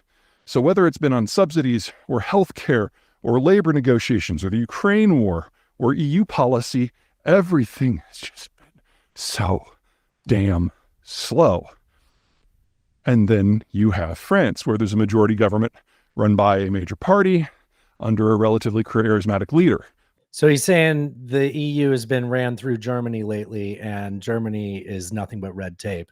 But there's less of that with France potentially trying to Directly. steer the nation of, or the nature of the union, right? Yeah, yeah. Who can make decisions and implement them very quickly. And if you put that in the context of what's going on in Ukraine right now in this conversation of troops, people aren't looking to Germany to set the strategic conversation at all. They're looking to the French, and they may not like what the French have to say, but there's a lot of different opinions. Because if you are in Estonia or Latvia or Lithuania or Finland or Sweden or Poland, well, of course we're going to have to get involved in Ukraine. Of course the Russians are not going to stop. Of course we need to consider putting boots on the ground in order to protect the Ukrainians and look out for European values. To have someone on the other side of Europe and far west saying that, that's a rallying cry, not something to argue against. So for the first time in quite some time, the French are getting some very real strategic kudos from other European countries for being aggressive as opposed to just arguing with the United States. And then there's the final issue of what they do when they get there. We're not talking about French troops going to the front line and fighting the Russians. No. This is not a Napoleonic invasion. The idea is threefold. Number one, you put them there in order to repair equipment that the Ukrainians need so it doesn't have to get shipped all the way to Western Europe, so speed the process up. Number two, training both ways. The French training the Ukrainians, especially in things like special forces. The Ukrainians training the French, and especially in things like drone tech. And then third, provide a strategic backstop in places that you don't expect to get hot, but could. So you put French troops on, say, the border of Belarus or the border of Moldova, where the Russians have forces in a place called Transnistria, where they basically sponsored a secessionist operation 30 years ago, and they're still there. And that way, the Ukrainian forces that are there now can redirect to the front line. So there's a lot of reasons that we should treat this seriously. I mean, yes, it's the French, so there's a lot of bombast and pomposity. But this is a very, very real strategic discussion that Macron has started. I haven't felt that way before now. I'll pause it there, or I'll end it there. Like, I feel like every time I saw that, I thought it was just him sort of being like boisterous or like flexing a little. I didn't think there was anything to the French really being a part of it more. But I mean, historically, what could possibly go wrong with France asserting itself on the world stage? Vietnam. They did a great job in Libya, Alan. All of North Africa, the entire Sahel. Yeah, I mean, what could possibly They go own wrong? some random island off of Madagascar. Yeah, Like, it's fucking. they do. I know. Oh. You had a post about it. Yeah, we saw that. Yeah. I forgot to share that. Oh, Yeah. unfucking believable. Yeah, it is wild. Why don't we talk about elections a little bit? I haven't hit this. Oh, actually, button real yet. quick before Yeah. we move on, Yeah. drones. We talked about it a little bit on the show with Cody, but there is a massive civilian effort inside Ukraine to build these. I mean, people are building these drones like in their basements and So shit. it's like Rosie the Riveter. Yes, Oh, that's dope. exactly. Why isn't that And talked about more? I don't know, anyways. but and they've been very effective, both in so they use them to adjust where artillery shells are dropping because they can see the battlefield. Just for They- vision. Yes, they Okay. also use them to drop ordnance, grenades, or sometimes Yeah. larger things. Well, because that's how in Avdiivka they were able to kill like an 8-to-1 ratio on Yes. Russians, but they just weren't able to. Like, that doesn't win you a battle. No, definitely not. Yeah. Especially when So if you haven't listened to our interview with Cody and Julian McBride. Julian, go back and listen to that. It was a or as me, the host, co-host, sorry, Hmm? calls him Julian Anthro. I called him by his fucking Instagram did. handle, like, in the intro. Like, Julian McBride, he's a man. He has a name. right. I need to make. Well, we're another used to deal out of calling it. people by their name, their I know. Instagram handle. Yeah, internet friends. You know? Yeah. Yeah. Sino-talk, you know. Yeah, exactly. Yeah. It's not even. We don't even know his real name. That's how No, good he we is. don't. We know his. We know his nom de plume. Right. All right, let's get into elections. There was a big fundraiser last week. If you've ever donated to anyone politically, you show up on all the. I get all the Trump emails. I get all the obscure Senate race in some state where they want to get $5 from you. Anyway, or you've seen it in your Instagram ads where it's like, meet Joe Biden, not Donald Trump, Joe Biden, Barack Obama, and Bill Clinton. And I Yeah. was like, well, no, I'm not gonna like. Yeah, I get text messages. Yeah. So Yeah. you were aware that this event was happening, right? Yeah, you Okay. could pay some amount and you could dial in virtually or something. There was an God. option. Yeah. What is this? The Yeah. pandemic, and we're watching baseball at home on our fucking Zoom. Well, I think Remember the when they put highest. cardboard in the seats, Yes. I do. and they put that on TV. Yes. Unbelievable. Yeah, there were different levels that you 2020 could. did not exist, right? No, Like it's I not mean, real. yeah, we might as well just eliminate that from our memories. Go ahead. I'm sorry. So they had different levels of donations, but the base one I think was like $250, something you could dial in like on the fucking Zoom Oh, call. for $3 you can join the Patreon, right? Right? Such a deal. Come on, guys. Look at all this content. So there was a good takeaway from it that I think has already been lost in the news cycle. It was on the context of what me and you are currently frustrated with, is how the U.S. is handling their allies' conduction of war. Now, we didn't lose our allies when we went to Iraq and Afghanistan and killed a bunch of civilians. So perhaps we're reciprocating that now, you know? Maybe there's something to be said there. Like, look, man, they let us be terrible. We can't turn our back on them now. It's our turn. Now, if they do it again, well, if they do it again, that's for Afghanistan. But after that, okay, and don't think about, like Yemen. But Sure. after that, Yeah. we're good. And They only don't- get three Yeah. tries. Yes. Yeah, I could stop there. Over the course of 20 years. Anyway, so some people were protesting, and Obama had a great line where he said, like, look, you can be dealing with a bad situation and still have moral superiority or something like that. I don't know. He Obama did. It was a lot better. Part of democracy is not just talking, it's listening. That's what the other side does. So when people were shouting it down, which I really like, look, it's easy to hear a politician talk and be like, fuck that guy. I get it. But the point that he said is, so there was people that were shouting down the protest at the event, Mhm. like Free Gaza, things like that, things that like are worthy being concerned about. But when we're all at a place and you do that, especially when it's like a political event, you're shouting down speech, which is not a part of free speech. Free speech means I have the ability to speak and be heard. You have the ability to do that too, but you don't have the right to interrupt the people that are doing it. Like, and that's the whole thing. Like, now you can, if you're also willing to accept the consequences. So like if the Nazis want to parade down your street and you want to get violent with them, you should expect to go to jail for it. And that was part of what you were okay with to stop their event. Like, people can fuck around and find out still, but you're having a fucking civil meeting like this. Of like, course, yeah. yeah, like it's not right to do that, even if I it agree. is the right thing to protest for. Does that make Sure. sense? Yes.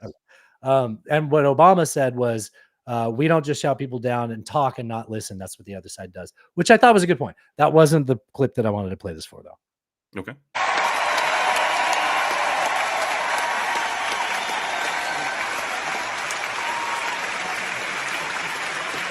And it is important for us to understand that it is possible to have moral clarity and have deeply held beliefs, but still recognize that the world is complicated and it is hard to solve these problems. That's good enough right there. Also this. Mama is a long leg Mac Daddy. Okay. I have me laughing at the end of that. That was very well said. I don't think I get It was, and I think that is the proper perspective to maintain while you get mad at this government for that, right? Agreed. All Yep. right, And I'm true not gonna, patriots. I'm not can going to stop- mansplain Obama and try to like one up that. I guess he said it just fine, right? Patriotism doesn't mean you don't get mad at your government. Yeah, Quite the opposite. Well, that's actually. the whole point, right? Yeah, It's like the freedom of press. It's like, yes, so that you can keep the government accountable. Otherwise, no, you don't deserve any fucking freedom. Like your whole job is to not get imposed upon by the government for exposing the government. The whole freedom of press is because there was newspapers at the time, and they were like, look, if somebody finds out about something, they should be able to tell the newspaper, and the newspaper be able to report on it without the government shutting them down. That was a radical idea. It was a radical idea 250 years ago, 49 years ago. But like, we wrote that shit down. Actually, that was 5 years later. Fuck. Anyway. We're in the ballpark. Well, the Constitution wasn't written in 1776. Sure. Wait, We was had it? to have a convention. Oh man, I'm confused. that was the Declaration of Independence, buddy, and then we fought a war, and then we Right. hammered it all out. Yeah. The That was point fun. is, They had a fun freedom of convention. press is so that they can keep the government accountable. Like if you're Correct. just sucking off the teats on either side, like that does you no good. Why did I say that though? I don't even remember. That I so. think that will be important when we get to the RFK clip. Oh, okay. Well, why don't you remind me then? Because I don't know what's going on. Okay. So it was Biden, Obama, and Bill Clinton all in one place, right? Like a hand clap and slapping each other's Superstars. knees, laughing. Yeah. Yeah. Trump's got an event coming up in like a couple of days in like South Beach or Miami somewhere. And so Biden's one brought in 25 mil, right? Yeah. And Trump, the MAGA party is expecting. I don't say that sarcastically. I feel like it should just be called the MAGA. Sooner or later, we'll be just calling it the MAGA party. Yeah. Like, you think the people in charge don't want to call it the MAGA party? Like it's once they get full control, they want it to be the MAGA party. I'm just going to call it that. Might as well. Anyways, the MAGA party is having their fundraiser and they expect to get 33 million. So ooh, it's going to be tough though, because I don't think they're bringing W out there. They aren't bringing W out, which is interesting. It's sad they don't have 3. They don't. Dub Senior died. Yeah. That's yeah. No, he's out there on his own. Well, Yeah. not on his own, but no other Nope, presidents. not at all. Yeah. Dude, that's so much money. 25 million and another 33. But at the end of the day, it's going to be like what? Multiple billions of dollars spent on these campaigns. Yeah, but Trump's already spent $100 million on legal fees, and a lot of that money's come from PACs, and those PACs are pretty broke now. So I think we're going to see some new trading cards coming out, Alan. Some new fungible. Yeah, we've got a bunch of stuff about him soon. NFTs, Soon, yeah. soon. Actually, it's almost there. It's almost time. We're almost there. Not there yet, though. Let's talk about fundraising and Democratic strategy. This is talking about that money disparity. Biden and the DNC are outraising Trump 3-1. They have $155 million in the bank compared to Trump and the RNC's $50 million. Problem is that he's still lagging behind Trump in the polls, and he has about 39% approval rating. So, of course, the question is, can money actually buy you votes? Well, Putin says you can buy a ballot for $10. Remember that? It can surely buy you advertising. I also want to know. Well, remember, what's that's the how that pitch? works. Is things happen in the news, but people don't pay attention to the news, don't see it. So then, like, sometime later, they see it in a clip, and it's like profound to them, right? Mm-hmm. And there isn't anyone else talking about it, so they just learn that without the like, oh yeah, that guy was talking to Tucker Carlson about a bunch of bullshit. Yeah. But someone's going to see an isolated clip in like September and be like, see, Putin says you can buy votes. Absolutely. That's how that shit's affected. Pitch to Biden's mega donors. Here's So the I spoke pitch. to someone on his finance committee. What is the strongest pitch you make to donors? What seems to be the most compelling thing? Dude, fuck being associated with anything that's funded by this creature. Look at that. It's like it's like a bad replicant of the old Navy lady. It is. For me, is the future of our democracy and the rise of fascism globally. Look, she's right. Like the Republicans love to use the F word freedom, but in reality, all their policies are much more closer to fascism than look at Florida, right? Like you don't have the choice to do these things in the name of the things that your popular stance right now likes. Yep. That's what everything there has been, right? Like, we're going to make laws about this. That's not freedom, right? Like, freedom is choice. This is where I piss off conservatives, because I'm like, I am freedom of choice on fucking everything. Like, I am willing to accept the problems that come with that. Like, I think shouldn't, but I think better of us. Like, I'm freedom of choice on guns, drugs, abortions. I mean, I might tell you not to on all of those, but I don't want to say that the government needs to come in here and say you can't, right? Right. Jesus. What do I have to listen to this lady for? I don't know. Oh, that's what I was saying. Yeah, well, the Republicans are, everything about them is much more fascism than freedom. And don't get me wrong, like, it would be a false equivalence, though, to say that what the Democrats are doing is the same thing. While there's plenty of things we can like go off into a cul-de-sac and argue about, it sure. It and is, we do that on the show.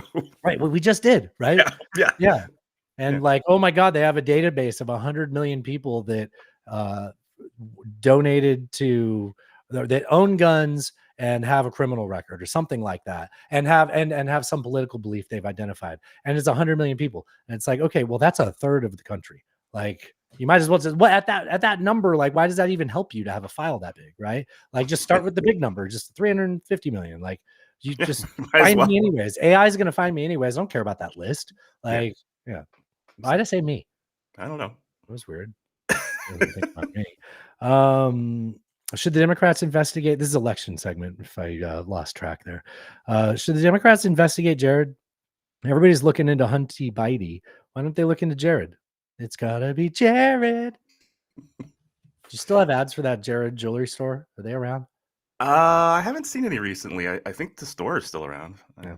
Donald Trump and his family say, oh, well, he didn't accept his government salary. I'm sorry, that's all you're allowed to accept. It's not like you can say, I'm not going to take my salary and I'm going to go on the payroll for the Chinese government or the Saudis or the United Arab Emirates. But that's what he did. And we've documented in our report, White House for Sale, $8 million of documented receipts that he got from foreign governments, which just scratches the surface because that was just for 2 years. It was just for 4 businesses out of more than 500 that we were able to get the data on.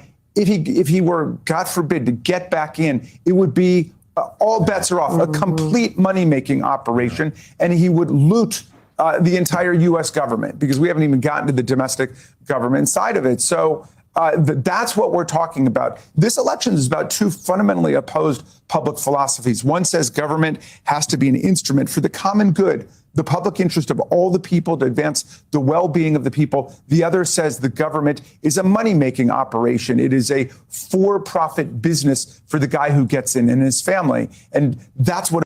Call me crazy. I feel like the first group of people understands that there's a money operation side of it. Like, but the other side is much more cynical with that. I mean, I don't know. I'm not giving Democrats that much credit. I mean, also, one side says they're going to prosecute the political opponents using government agencies. So there's also that to add on top of it. And then, like, their words, be a dictator. What America's got to see here. Donald Trump and his family. There we go. Button. Isn't that something? First half. How did I think this was going to be a long show?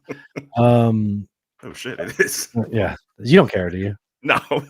I was like, I didn't realize. I don't edit anymore. It got a lot easier. I was like, oh, fine then. Like, people like the long episodes. Thrash gets so mad when it's not. And there's like Bob Foster's always unloading a truck. He's like, dude, it can't be 2.5 hours. I'm still at work. Like, and I've worked a lot of trucks on fucking Trader Joe's, dude. Like, oh yeah, yeah, for sure. Why did I say that? I specifically did that at Bed Bath & Beyond. That was where I was flipping boxes when that lady said that her cat peed in her boots. That she was wearing. Like, that explains. Oh yeah. Okay, so people are calling it a pump and dump. Now, I'll just get the pun out of the way. It's a Trump and dump. Where's Taylor? No, nobody likes the Taylor laugh. Too many Taylors. Too many Taylors. So why don't you? Well, let's play the clip about the pump and dump, and then let's talk about it a little bit, because I don't think that's the play, but there's more subtlety to it, I suppose. Oh, it's not presenting. We just found out in the SEC filings that Donald Trump's Truth Social lost $58 million in 2023, despite the lies of the company's recent multi-billion-dollar valuation. This is a company that is worse than worthless. They have massive losses. The stock tumbled today and took a downward spiral, down 15%. But then again, all of you Trumpers out there, any of you that were even considering or maybe investing in Truth Social, I'm going to be honest with you. You deserve to lose your money, just like the same morons out there that have donated to his campaign when he said that he was going to fight this voter fraud and voter integrity. And then it turned out he used less than 1% of that money for that case, and the rest put in his back pocket. You guys deserve to lose all your money because you're all a bunch of MAGA moron cultists. Oh my God. Okay. Breaking. I didn't know how much was at the end of that. That's something. I mean, the irony of the situation is he didn't have to pump it. His people did it for him. Yeah. Well, that's the problem, right? It's right. like he unleashed the fire hose and it just went woo, woo, woo. Yeah. Like, so okay, I'm of 2 thoughts here. One is the ticker is literally his name, right? Mm-hmm. And he's running DJT. for president. Right. He can't let it not perform. Like, it has to perform. There's no way it doesn't. So he is not going to pump and dump anything. Now, if he gets a bunch of like, so it's like two different ethoses. There's the diamond hands of the people that were like, we're going to stick it to the man. And then there's his, let's call them finance bros on the MAGA side, who are like, I don't fucking care. I made millions. Right. And I feel like much more of the like Brooks Brothers guys are in that camp than in the diamond hands, which is why Doge is doing so well. Yeah. So, I mean, we had already talked on the show last week about the viability of that company, that they were burning through Turned cash into a way ro- faster than they were We bringing already it in. talked on the say it. Start over. We already talked in the show. Oh, we already talked in the show last week about how quickly that company was burning through cash far faster than they were bringing it in. So we kind of already knew that. They actually got an infusion of cash, I think last week, of $300 million, or they were likely going to be unviable. Whoa. The way they're burning through cash, though, at this point, even that $300 million, I don't know how long that's going to last. They should get a laddered continuing resolution from their funders.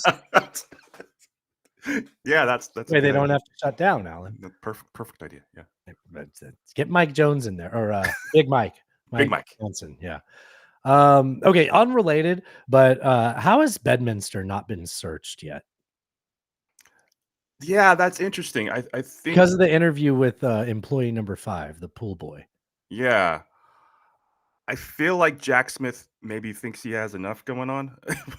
And I think the only other argument is it's something that took place over a year ago that we're now getting testimony that confirms, the pool boy was like, I damaged those servers on purpose under his instructions and said it was a flood. Also, I picked up boxes and put it on his plane that in hindsight clearly had because there's documents missing, right? Right, yes.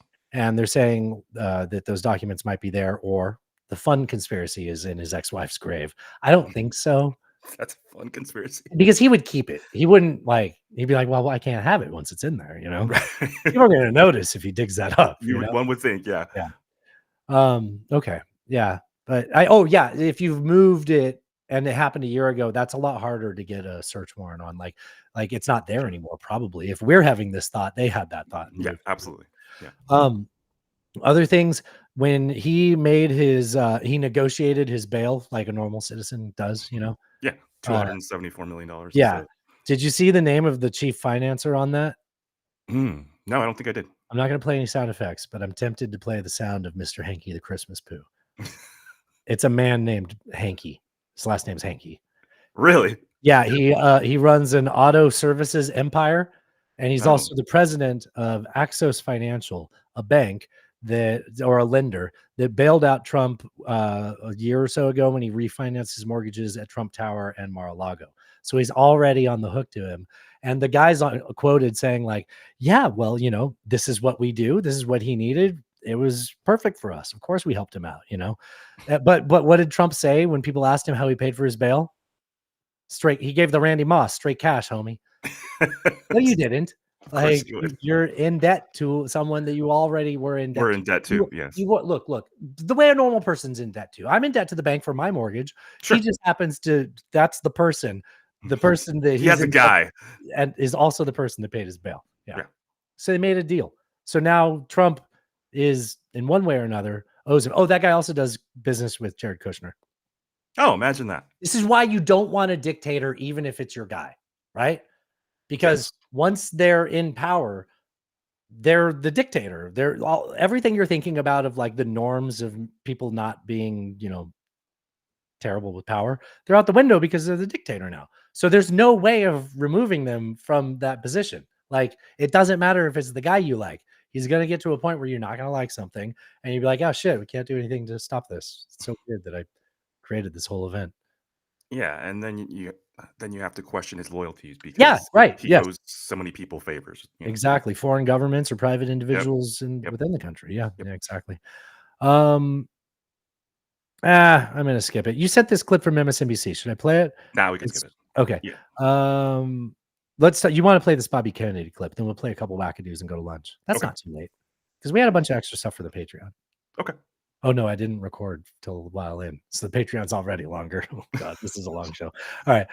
This is RFK being interviewed by Stephanopoulos. Brother, of course, Robert F. Kennedy Jr. is running for president right now. You say this is the most important election of our lifetime and that a vote for your brother is actually dangerous? Well, my biggest concern with Dude, is the voice thing hereditary? No, it's not. Did you hear that? I did hear that. Maybe she's nervous. Bobby's run is that he is going to take votes away from Biden. And I think this election is going to come down to a handful of votes in a handful of states. And I am concerned that voting for Bobby is going to take votes away from Biden and lead to a Trump election. And I'm very concerned what that will do to our country and to the world over the ensuing 4 years. Your brother. There was no fucking meat to that. I don't know why I thought there was more to that. I guess when I saw that, it reminded me of the 1824 election, because all the steps she skipped is he's not going to win. But if he gets a couple of big states or enough states, pulls enough voters from swing if states. you don't get to 270, you don't win. And then it goes to the House. Right. In Yeah, which it's a whole case- thing. Look, It's the whole thing. I just encourage everyone. So the 1824 election caused the rift between Madison and Clay and Jefferson on the other side of it. Jefferson was a populist and a general, and more people voted for him than anyone else by a lot. But he didn't, because there were three people running, Henry Clay and John Quincy Adams. He didn't get enough of he didn't get a majority of the electoral college. That could happen. And RFK could be the reason. And if your reason is you don't like how Joe Biden's handling Israel, like I think I said it before. Was I thinking it, or did I say read Simone Weil? You did say it. Yeah, it's Weil, Simone Weil. Just search that and best. What is it? Best two options. What is it? What's the phrase people say in these elections? Two evils, lesser of two. Oh, lesser of two evils. At the end of the day, you have to accept the fact that you did still choose evil. So now that your preferred evil is in power, you need to hold them fucking accountable and use all of the methods of the rights that we have under our Constitution to do that. Like that's how you win at this. It sucks, but that's the best version of it. And then you have RFK going on television, maybe Meet the Press, saying that, in his opinion, Biden is more of a threat to democracy than Trump, because the Biden administration is censoring him, which isn't true. Yeah.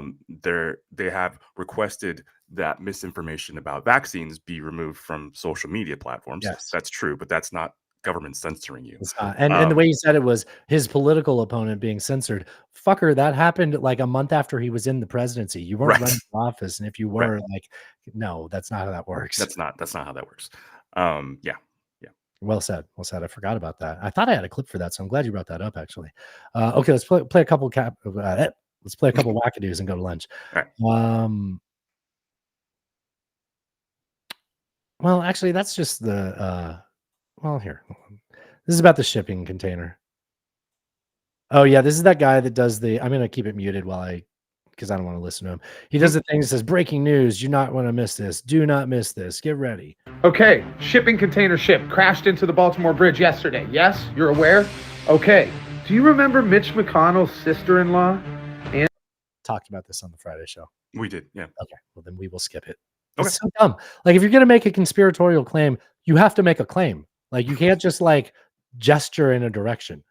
Like nobody. That's what all those accounts like that. There's a million of them out there. They do the exact same thing. They just throw out random things, and then, like you said earlier, allow people to kind of put together however they want in their head, and you can make up any conspiracy that way. Exactly. It's No. yeah. You're right. You're right. Like I said a few times already, boat fuel can't melt steel beams. Like, okay. Have you heard about Mel's Hole, Alan? No. Are you familiar with Mel's Hole? I am not familiar with that. I'm not going to finish that sentence because I don't want to drop a bit. Yeah, it's fine. So, what do you think Mel's Hole is? Like a really seedy dive bar in like South That Boston. would be a good name for it. Yeah. Yeah. I would go with Seattle, I feel like. Okay. East. So Mel's Hole is, do you remember Coast to Coast AM? Of course. So a caller on Coast to Coast. So Coast to Coast AM was kids back in the day. Terrestrial radio would like sell ads, and they had time.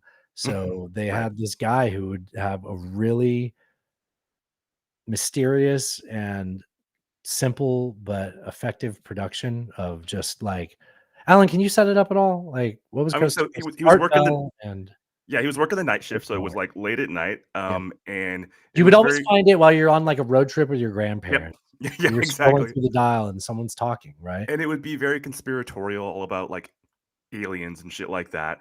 And people would call in, and he would talk to them about their wild, crazy Yeah, shenanigans. he was a great conversationalist, and Yes, he was yes. a curious person, so it was good radio.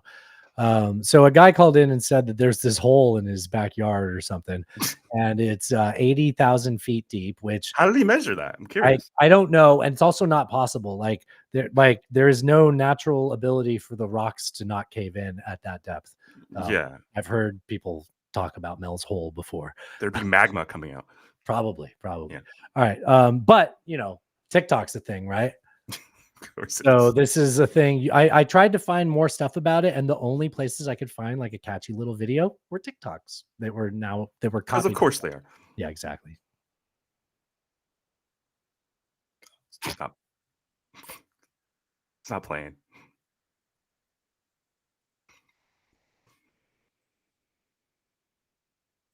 No. Huh?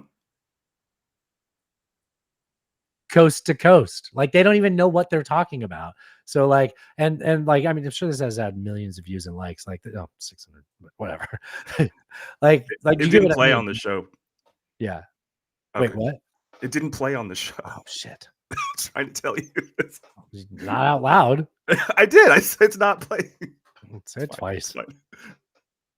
I've been hearing a lot about Mel's Hole. I don't know if you guys know who Mel is, but apparently he has a massive hole. Is this hole in Washington a portal to another dimension? In 1997, a man by the name of Mel Waters called into the Coast radio show, claiming that there was a... It's Coast to Coast. It's not the Coast radio It's not Coast radio show. No. Yeah, so they don't know what the fuck they're talking about. Like strange hole in his yeah. backyard that was 80,000 feet deep. He also said that strange things were happening, like a blank beam that would shoot out of the hole into the sky during periods of the day, or that his neighbor dumped his dead dog into the hole, and the next day, the dog came back alive. Mel's property was located right next to the Yakima Training Center military base, and after that, one phone call went public. Mel claimed that the government tried to buy him off to never speak about it again. Later, when investigators tried to get to the bottom of this, they realized that the satellite images of Mel's property had been purposely blurred off. What do you think is at the bottom of the hole? That part's not true. Here's something that's here's something that is true. A team of 30 investigators recently from like some university or outfit recently tried to find it, and they're like, we can't even find enough source material to determine where roughly the location is. So like none of that shit about the backyard or the satellite imagery. No, if anyone knew where it was, they would go look there, but they can't look there because they can't even figure out where it is because the guy called into a radio show in 1997. No less. Conspiracies. 30 fucking years ago. Yeah. Jesus. TikTok, man. All right. Hey, whatever happened to monkeypox? Huh, that's a good question. I don't know. I'm gonna get a drink. Think about I gotta pee. All right.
BRB.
Are you frozen?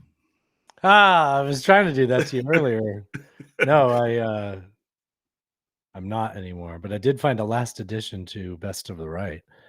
Oh, cool. I think you took away one of my Best of the Left clips when you said something about RFK earlier. So, good job. Okay. No, I appreciate it. But All right, I mean, yet again, here we are shilling for the left. Like I do. Let me add this real quick. Okay.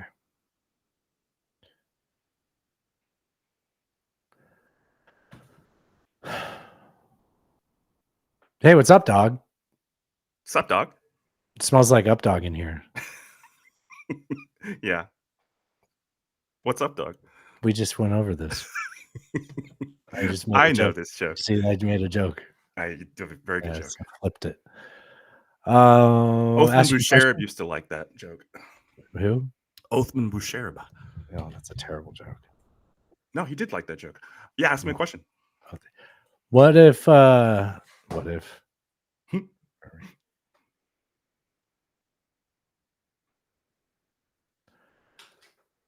wonder if Trump can swim. One would imagine. I mean, he grew up at country clubs, right? I don't know. We'll never know because of the hair. Oh my God. He's not. Could you imagine that thing wet? He has a triple comb over. Like, Yeah. and it's just water. This guy showers every day, right? One would assume. Yeah. Dude, imagine what he looks like standing there, like conditioned. Oh, he's got to get in those. Oh. It's long. It's really long. The It front is. is long, which means it falls over his face at some point, right? I thought about this a lot once this occurred to me. It's like that meme cat with the. Yeah, it is yeah, like that. Yeah. And then it makes you wonder, like, we'll never know if he can swim. I can imagine every other president swimming. I can as well. Well, I can just imagine. maybe him. one or not. You're thinking about FDR? Yes.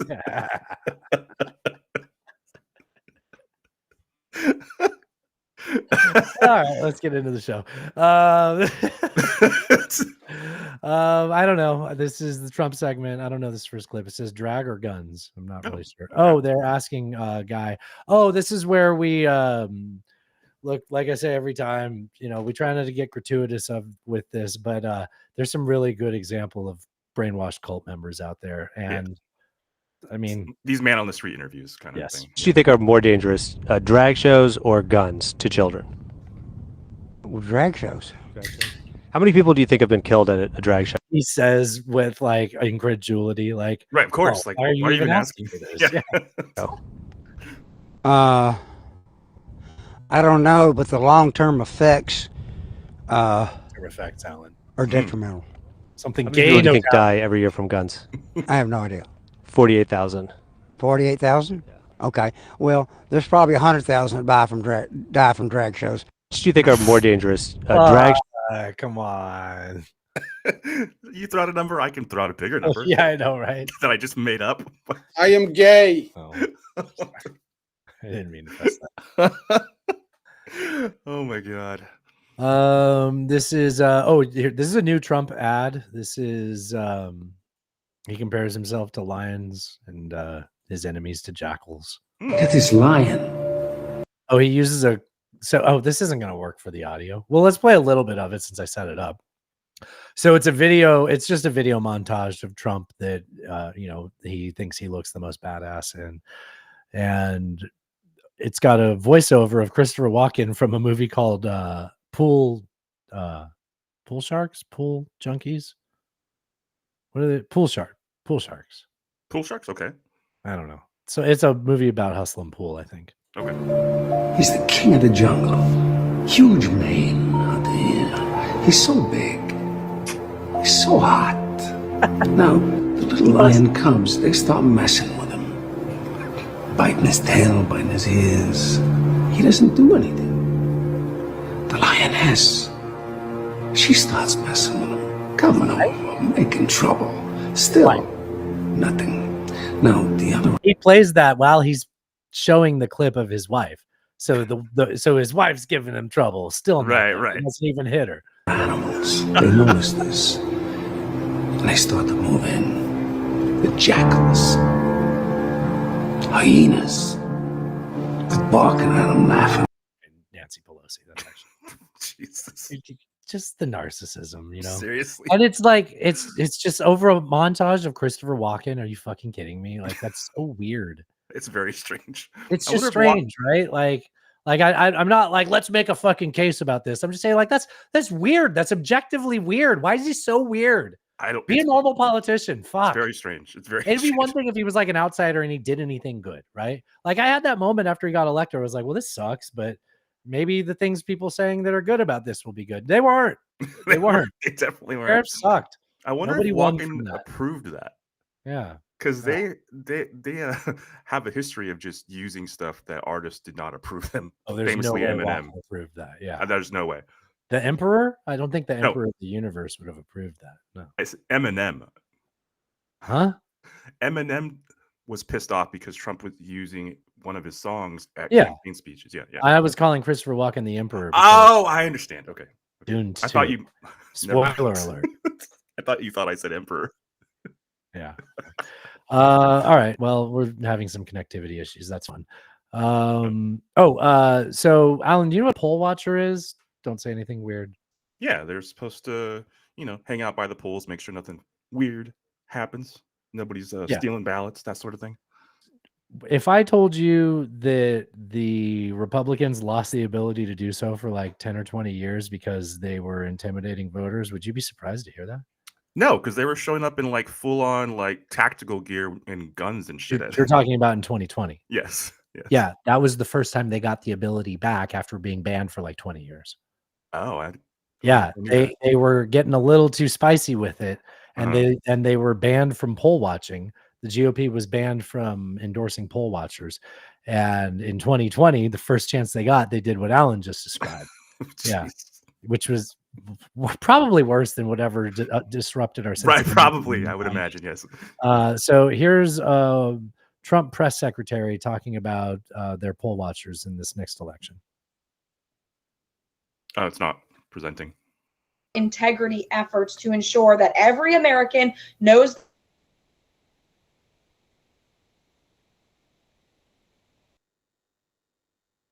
Plus, they watched how in Russia, they pretty much got away with the whole guns thing. It wasn't a big thing here. Nobody made a big deal about how everybody in Russia was voting under an armed guard. That's true. That's true. Like we unfortunately did in 2020. We're going to have soldiers, poll watchers on the ground who are making sure that there are no irregularities and fraud like we saw in the last election cycle. And like any evidence of that hasn't been sustained. And then we're thought Maria Bartolomo or whoever this is going to say something, but okay. Here's Trump saying that it's not right to have an election in the middle of a political season. That doesn't make any sense. What? You can't have an election in the middle of a political season. So I hadn't heard that one. This is election interference. You can't have an election in an election. Not in the middle of a political season. Like, yeah. But Joe's old man can't keep his mind straight. Some people might think that there is some concern about the head of the RNC or the co-chair of the RNC or some high position being it's the chairwoman. It's the chairwoman being Laura Trump.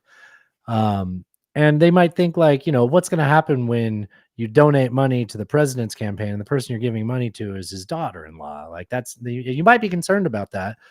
Well, his his daughter-in-law is going to clear that up for you. Don't be worried. Perfect. I think the reason that I'm here is to assure people who ever had any question as to how their money is being spent. Can they trust the RNC? Can they donate to this entity? Trust me, I am the daughter-in-law of Donald Trump. I will ensure that every penny of every dollar is going to causes that Republican voters care about. Trust me, I'm the daughter-in-law of Donald Trump. I feel so much better now. Yeah. It's a weight off my shoulders, really.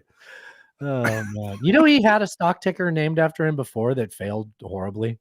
No, what was I don't remember what it was Steaks for, or something? Yeah, it was mail order steaks. The man sold mail order steaks. I mean, Butcher Box exists. So. I was just about to say, what's that one? Omaha Steaks. Omaha Steaks. Yeah, yes. if you get bacon for life if you subscribe now at preownedbuttplugs.com. Just go there anyways. If you head to pre-owned butt plugs and see what happens. Yeah, just for funsies. Just for fun. For fun. Yeah. Trust me, I'm the daughter of President Trump. Like, what a statement, right? Like, while you're saying it, you have to be like, just no self-awareness, right? Not at all. Yeah, No. trust me, I'm the daughter of a con man. Why wouldn't you trust me? Like, yeah. So speaking of which, you should listen to people when they tell you who they are. This is Steve Bannon just promising what the MAGA party will do once they win their election. They don't. And here's why. Mike Davis just said the quiet part aloud. On the evening after we've won, the accountability project's going to start. And it's going to be thorough this time. It's going to be deep. It's going to be meaningful, right? And it's not going to be the Peter Navarros of the world that are going to be in prison. It's going to be, they're going to be in prison. Yes, prison. They don't. Wow. Talk about saying the quiet part out loud. I mean, Jesus. I mean, that's not going to get remembered. And then they're going to do it, I assume, right? Like, that's Or That's attempt to. that's fascism. That is the thing that I do look forward to. If Trump wins, I do think that there will be enough resistance to overcome this, and we'll be stronger on the other side. Like if France could go through Napoleon, God, I don't want to live through that. No, I don't. I wouldn't. It recommend wasn't that. just like a blip. Like, No, definitely was not. but you get what I mean, though, right? Yeah. Like that is the gosh, I'm an upbeat guy. You know, that's my positive outlook on that. They're talking about repealing the 22nd Amendment. Right. So he can be president for life, of course. Well, or at least 3 times. At Because it's least not 3 fair because the first one didn't count. Plus, they weren't consecutive. This is the logic. That sounded silly when I said that. Their logic is the first one didn't count because of the pandemic, which, as I've said last week or the week before, that was your opportunity to get reelected because you presided over a horrible event and led the country through a tragedy. Like, it's not your fault. Nobody thought it was your fault. We thought it was your fault with how bad you handled it. Yeah, it was an opportunity to prove you could manage crisis, and You failed at it, and you failed didn't win re-election. You don't get an oopsie for that, right? Like that's literally why we pick a leader. Now, Yes. if the other argument is it's non-consecutive terms, and like when they were writing this, I mean, think about it. They lost, but then people said, no, we really want him back. Well, he deserves to get 2 in a row then. What fucking logic is that? Like, what logic is that?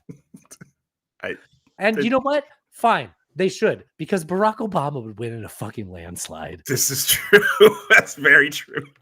Big Mike is his fucking no, I'm not saying. Mike Johnson. I was talking about Mike Johnson. Right. The Republican Speaker of the House. Yeah. Let's go back 4 years. I got a Wayback Machine. Okay. So people keep saying like things were better under Trump. We've had a big problem with a woman governor from, you know who I'm talking about, from Michigan. So we can't, we don't like to see the complaints. And I am getting along with Governor Cuomo. I think that. He really picked the winners there. Like, fuck Michigan, New York governor, stand-up guy. A lot of things are being said that are more. I don't think that certain things will materialize. And, a lot of equipment's being asked for that I don't think they'll need. Ventilators. Right. And we've had a big problem. That was it. Sorry. PPE. Yeah. He's talking in circles. Oh yeah, I was like, what did he even say? I don't know, but he's doing his materialized, whatever. Yeah. We're in great shape. I hope that's the case. I hope that we're going to have leftovers so we can help other people, other countries. Everybody who needs one will be able to get a ventilator. Look, don't be a cutie pie, okay? Everyone who needs one. We're in great. So April of 2020, that was president said, "Look, don't be a cutie pie." Don't be a cutie pie. That aged really well. Actually, it's Jeez. pretty good. That's kind of funny. Don't be a cutie pie. And then Trump was really wild for this one. I don't remember who sent this in. This right here is what made me fall in love with the Rancho culture. This is a lot better on the Patreon. You got to get on the Patreon to be able to see this. There is nothing better than dancing with your Sancha, one hand on her cheek and the other hand in her fundio, turning her into a life-size Mexican puppet. Only downfall is there is never any sanitizer or soap at these ranchos. Now you have a smelly mano, but nobody notices because the cow shit overpowers it. Now that's a more right there. This right. Oh, you have a smelly mano.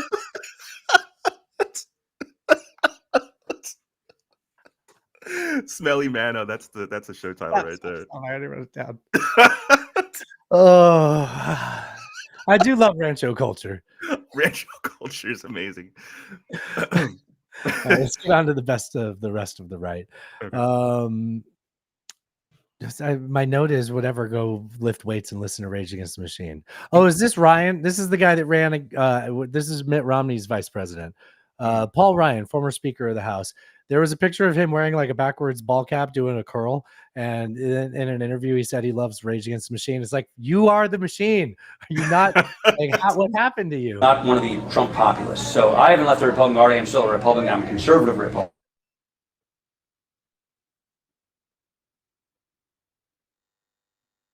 A Reagan Republican. The MAGA party. No, I'm more like a Reagan guy, like Rage Against the Machine. Classical liberal conservative like Reagan. I think of myself as a classical liberal. If you say that's conservative, I guess I'm a conservative. I don't know. I don't care. But I don't think that whoa, look where I paused that. I don't think, just like Paul Ryan. But I'll concede not where the bulk of Republicans are right now. Right, if you take a look at the core of the Republican Party, based on polling or politicians, it is really more of this Trump nationalist populism. That is a version of republicanism that I don't subscribe to. I'm a classical liberal conservative Republican. I believe in the Constitution. I believe in the rule of law. I believe in having a strong foreign policy, strong national defense, and free markets and freedom. That runs a bit contrary to. All right, I'm supposed to be making fun of these guys. Now I'm starting to agree with Paul Ryan. I don't like the way that feels. I was going to say, and that's why you're no longer in power. Yeah. Yes. Yeah. Exactly. Yeah. I got a Hannity clip. This is just funny picking on Hannity. This isn't a live clip because they taped their show. So this is the end of Hannity. To put a smile on your face.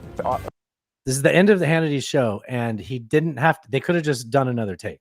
Let not your heart be troubled. Greg Gutfeld standing by to put a smile on your face. Have a great night. Standing by to put a smile on your face.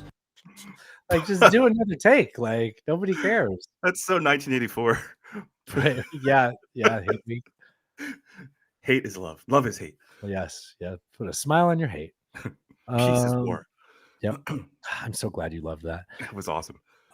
Tucker's replacement sucks. I always forget this guy. So we were first on that whole Bibles thing because I saw it right before that day. Right. I remember. Yeah.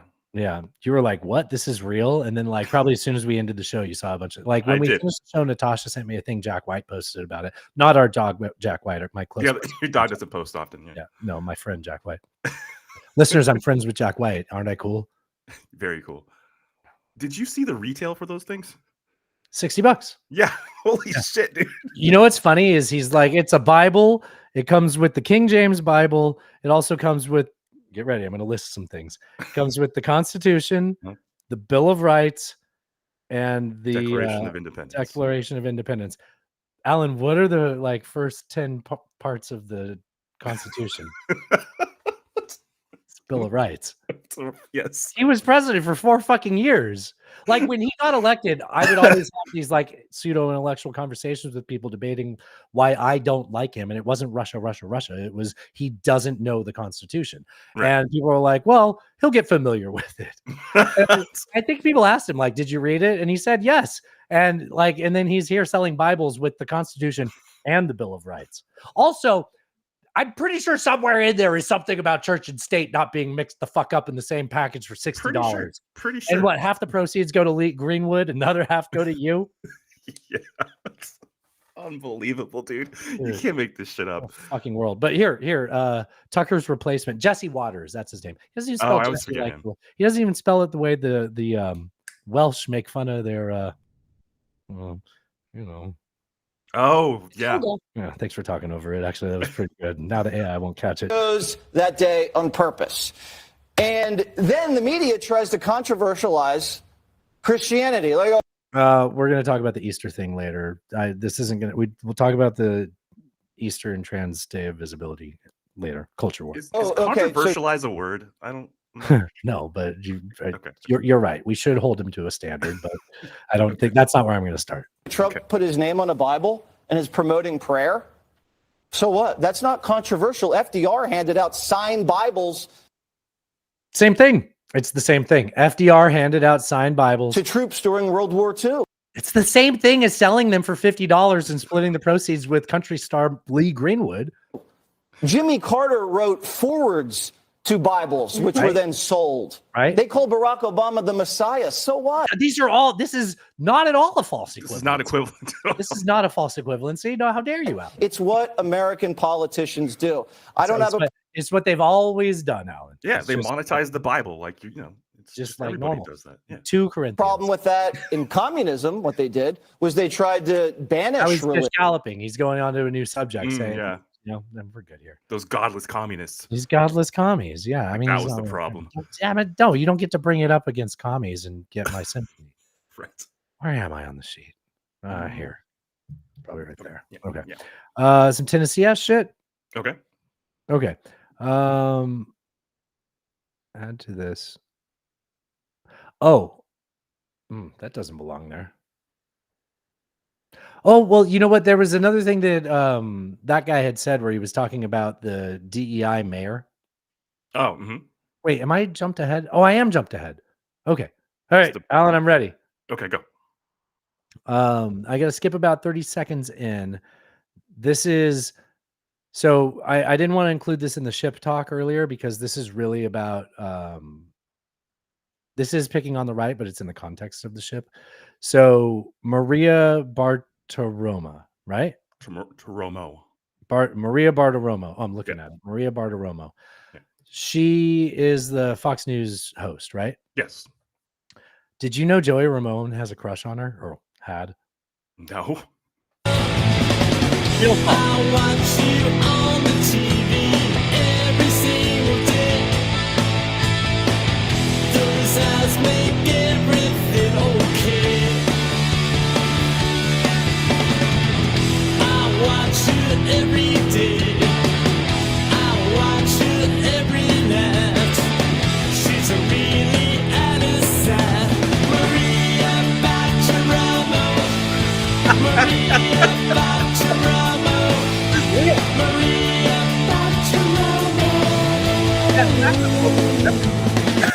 Oh my god, That's that was hilarious. so fucking terrible. Yeah. So whenever I think of Maria Bartiromo, I think of Joey Ramone. Joey Ramone. Joey Ramone. Crush on him, yeah. You know, she didn't used to be. Well, maybe she always was as far right as she appears on Fox currently. But I used to watch her back in the 90s. I Well, want that song was about 15 years ago. Yeah. 90s? 90s or 2000s. My timelines get messed up, but she was on CNBC as a financial news Sometime reporter. before COVID. Long before COVID. Yeah. At least 20 years ago. Yeah. Yeah. It's like 2016, something like that. No, before that. So this was immediately after the ship ran into the bridge. Maria Bartiromo was trying to link it to the wide open border, obviously. There is. Let me also get your take on what's going on in terms of world affairs. The White House has issued a statement on this saying that there's no indication of a nefarious intent in the collapse of the Francis Scott Key Bridge. The ship involved in the collapse of the bridge is 948 feet long, called the Dolly, a Singaporean flag. It's 700 years old. You've been talking a lot about the potential for wrongdoing or potential for foul play given Jesus the wide Christ, open is that border. her? That is why you have been so adamant. Mhm. Why has the Republicans had such a hard time securing this border? The president says he's not going to take his What does that have to do with anything? The ship left from Baltimore. Talk about a non sequitur. And if you're going to bring up any people who are not Americans, it's the 7 people that fell into the river. 7 people that fell into the river who were Central American migrant workers fixing fucking potholes. God bless them doing the Lord's work. I wish you were here in Nashville instead. And not the bottom Same. of the task Why do we order. have potholes on I-80? What the fuck? I don't know about I-80's potholes, but you drive down Gallatin Road and talk to me after that. God forbid there's an ice sheet on top of it. You don't know. You just drop and then lift, and the car could almost go in the air. It's insane. When I'm in my work truck, I'm like, thank fucking God it's these shocks. Like, a little Mini couldn't handle that. Anyways, the other thing that people were ripping on after the Baltimore thing that deserves to be in picking on the right was they were calling the mayor of Baltimore the DEI mayor. And it was like, for one, I think people oversimplify that too much and say, oh, you're just using that as a replacement for black. I've said that before when I've thought that that person was clearly doing that as a replacement for black. Mhm. But like when you're just right after a tragedy, while a guy actually has been running the media interaction very well, was your attack is to talk about him being a DEI mayor because of race. I'm assuming. I mean, it has to be race. That's the only reason you're That's gonna talking be- about it. yeah. Also, elections. I think Right. you don't understand how DEI works. Alan, like that has to do with hiring practices. Yes, not elections, not popularity He contests. won the election. He did. He did. Not And- because people wanted. Okay, all right. And actually, in interviews I've seen of him, Also, he aren't seems- most people in Baltimore black? I would think Okay, there's a then they should- majority. Yeah, I mean, I bet more often than not they're going to have a black mayor then, probably. just because of how human beings are. Probably. Okay. And by all accounts, everything I've seen of him, he's handled himself very well. Oh He's yeah, young- he's you a saw him very young- interrupt that interview and be like, "Look, what matters right now is there's 6 people in the water, and we're going to try to find them." Yeah, he's very young, but he's very cool, calm, collected, and he won the election. So there you One. go. Yeah, that's what I said. That's not what you said. You said one. Maria Bartiromo. Maria Bartiromo. Okay, some Tennessee ass shit. So this happened in our state house. This guy's a big deal out here, Bulso. Okay. There was a bill going through that was going to ban first cousin marriage, just to be safe. It's not like it happens, Right. right? Sure. That's what people always bring up when it's like, hey, keep in mind, like as bad as Jim Crow was, they made that shit a law. Yeah. So what that means is, so look at Nashville right now. Good people want to be able to perform drag, not in front of your kids. You're putting kids into this story that nobody wants kids in this story and using that as a way to shut down drag shows. Right. They're making the law to ban the thing that the people are doing. Let me use that back to the civil rights context because it's better. People were serving food to black people at restaurants. It was happening, so they made it a law. They didn't make it a law because people weren't doing it, right? Right. They literally. I'm not saying legislated. everybody back then was good. The Right, problem is it takes it takes a mob to sort of create a snowball that causes everything that we saw that needed to be corrected. But it is worth keeping in mind that people were doing that and they had to make it a law. Anyways, people are marrying their cousins out here and they're like, we got also Put the said kibosh on that. Bulso said this in front of a camera. He knows that this is on film. Because we might regret something we say. And I'm going to go ahead and say it. Chairman Jernigan, I'm going to support your bill, but it is with a little bit of sadness because, you know, my grandparents came over to this country through No. Ellis Island in Italy. You don't think? You don't think he's going to say that, right? Oh God. He's not, right? He certainly wouldn't say that. Back in the 1920s. My grandmother was named Sandrella De Luciano. Okay, so her grandpa is going to be a different name. And my grandfather was named Antonio De Luciano. Oh no! And no! his Oh son, no! In Lorraine, Ohio, right south of Lake Erie. I'll bring Ohio into this. next- Ohio's like, get the fuck out of here, Bolso. Cleveland. You see that shit down in Brentwood. And they were first cousins, but they couldn't Oh. get married in Ohio.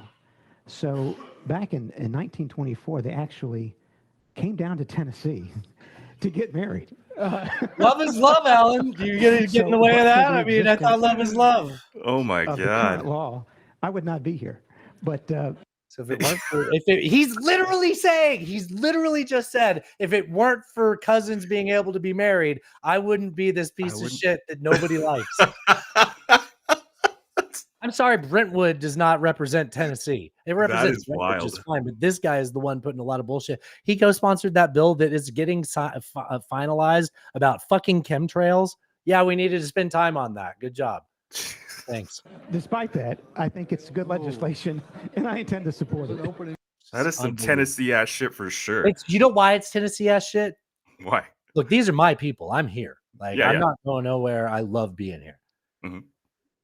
It's Tennessee ass shit to be comfortable enough to fucking say it. That's what I'm saying. Like, it's not Tennessee ass shit that happened. Right. That happens. We just don't talk about it, right? Like my buddy Brewer that came on here that you loved so bad. He's like, dude, he like in private one time told me that his family's secretly from Arkansas. I thought that fucker was from Texas. Like, it's like we just don't talk about these things, right? Like my Aunt Nita, my grandma was on a bunch of weight loss pills because she was getting too big as a pregnant old lady. Because this is the 50s and that's what they do. We don't talk about Nita, right? Like you don't get, oh shit. Did I just bolster myself? You think he might have done that, yeah. Just- Well, he also gets a laugh. In the- I know, because it's some Tennessee ass shit. These are my people. Oh my God. Okay. I'll remind you that in 1998 we built a statue in honor of the founder of the Ku Klux Klan and put it right off the highway. Like you could see it from the highway. Like you couldn't not see it from the highway if you didn't want to not see. And it just like 2 years ago got took down. It also had a horse involved, and it looked like you know that drawing where the guy's like, "You've seen a horse before, right?" He's like, "Yeah, totally. I've seen a horse before." That's what this statue looks like. I have the last minute addition to Best of the Right. Small, tiny face Charlie Kirk made a statement this evening that's starting to go viral. This is a lot of them are on birth control too. And birth control like really screws up female brains, by the way. Every single one of you need to make sure that your loved ones are not on birth control. It increases depression. So Right is going wild with this one. So this is actually like a really current meme right now. A bunch of people who either have agendas or have no idea, oftentimes both, are talking about like the hormonal effects and how like, you know, because there's studies that are like women are attracted to certain men when they're on their period ovulating on birth control and not, right? And, you know, it's honestly, I think it's insecure dudes that are like, well, according to that study, my wife won't like me if she's ever off on birth control. I'm glad I met her when she wasn't on birth control. Now we're in love if she can't be on birth. You know, like that's like that's a thing. Like, you know, that's some Ben Shapiro thinking right well, there. Alan, Hmm. we're not going to pass by you saying chinking instead of I was Shapiro, and then I started to say shinking. I understand how it happened. I mean, this is all about me taking advantage of innocent mistakes. Anxiety, suicidal ideation. Birth control is the #1 most prescribed medication for young ladies under the age of 25. They will give young ladies birth control for pimples, for acne, to control their. So he's not wrong there, but he's being disingenuous. I know a woman who had a hysterectomy, and afterwards, because of the hormonal changes she'd go through, she wanted to stay on birth control to maintain what her lifestyle was. Like, that's like, who the fuck, like, do you care? I don't. Why care. should you? No, Why I don't should you? care. Yeah. You should talk to your doctor about that. Yeah. That's all I care about, if I do at all. Moods. And honestly, I don't care. I don't care. Period. It is awful. It's terrible. And it creates very angry and bitter young ladies and young Like, just imagine, like, you're walking around all day giving so much of a shit about what other people are doing. This is a headspace I can't, and I know he's not. That's the thing, is I know that it's all a scam to him, you know? I His mean, tiny face. Look at how close together his eyes are. toxic masculinity. You know what? That's a perfect example of it. Yeah. This clip is only 44 seconds long, and I feel it's only 29 seconds in. I feel like it's been on here for like Same. You see, can we get through this? 14 more seconds. 15. We can do it. young women. That bitterness then manifests into a political party that is the bitter party. I mean, the Democrat Party is all about bring us your bitterness, and we'll give you free stuff. It's like we'll trade you. Bitterness for stuff, essentially. That's like the Democrat Party. A lot of them. You know what? I don't know. I hope I didn't get anywhere nearly as bad as he did with his unfair characterizing of the opposing party. I'm not. That was outrageous. Wow, man, I got all worked up over that. I'm glad I saw that right before I saw that on half. I was like, "Oh, tiny face Charlie Kirk! Look at how little his face is. Look at that. It's very small. His head's huge or normal." Maybe he's a grower, not a shower. You know, Shower, not a shower. Yeah, grower. yeah. Oh, yeah. How does that work, Alan? Like he, Mr. Garrison, who's the guy with the big head that turns into a balloon on South Park? Yeah, it is Garrison, I think, the teacher. Okay. Yeah. Can we make fun of the left? Let's do it. Okay. Democrats need to learn the lessons about messaging. I've been reading a book about messaging by Rachel Bittencofer. Is that her name? Sounds right. This is a clip from the Bob Seska show today about how His newest campaign strategy. how Biden is getting underneath Trump's skin. And they're saying it's intentional. There's a couple of parts in here where this is from Morning Joe, so it's very clearly just like playing the party line. Even though it's not fair to say that because they sucked Donald Trump's dick. Even in 2020, they had him on. They did. On Morning Joe. They had him on and they had him roast his primary opponents, or his not primary opponents, his political opponents. Like there's a 2020 clip of him being like, Jeb Bush, tired, sleepy. I don't remember. Anyway, let me play this. This is Biden's new strategy, they're saying. And that is getting under Donald Trump's skin. In the past few weeks, the president has ramped up the personal attacks against his Republican opponent in both private and public settings, targeting Trump's financial challenges, campaign tempo, and even his weight. Multiple Biden aides and advisors familiar with the approach tell NBC News that the strategy has largely been driven by Biden himself, and they're just following his lead. One Biden... That's the part where I'm like, bullshit. And because the sourcing was a Biden aide. Oh, okay. So don't bother getting a fucking name while you say something complimentary about him, right? Like, okay, off the record, he came up with this himself. But don't tell anyone that. Certainly, okay, you can tell them, but don't use my name. Don't use my name. Oh, thank God. It's the bosses driving this thing. Yeah. Yeah, this is an aide said 86-year-old or whatever he is. Said, quote, there's just something about Joe Biden that gets under Donald Trump's skin more than anybody. And I think Joe Biden knows that. In recent days, the Biden campaign has posted. You know what's funny is even if he doesn't, saying that and him hearing it will. That's true. Yes. To the following. I don't fucking care about him. How dare he thinks I care about him? Attack lines calling Donald Trump feeble, confused, and tired, weak and desperate, broke, done, campaign can't raise money, lying about having money he definitely doesn't have, a loser, he must have injected bleach, old and out of shape. Well, old and out of shape. But you know, that's not fair because they called him like Diaper Don and all that. Sure. Remember that picture of him playing tennis?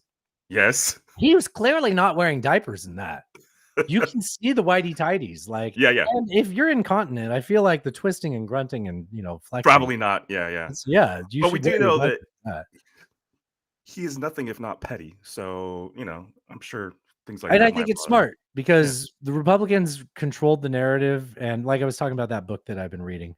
Like we are all aware of this. In some ways, I feel like the book doesn't shed any light on anything you're not aware of, but it's like reading a game plan. That's what it felt like. That book is the appropriate game plan for the Democratic messaging machine through this election, and it's a counter response to the Newt Gingrich and Rush Limbaugh, and then later Hannity and Tucker, and then that whole ecosystem got absorbed by Trump, an entertainer.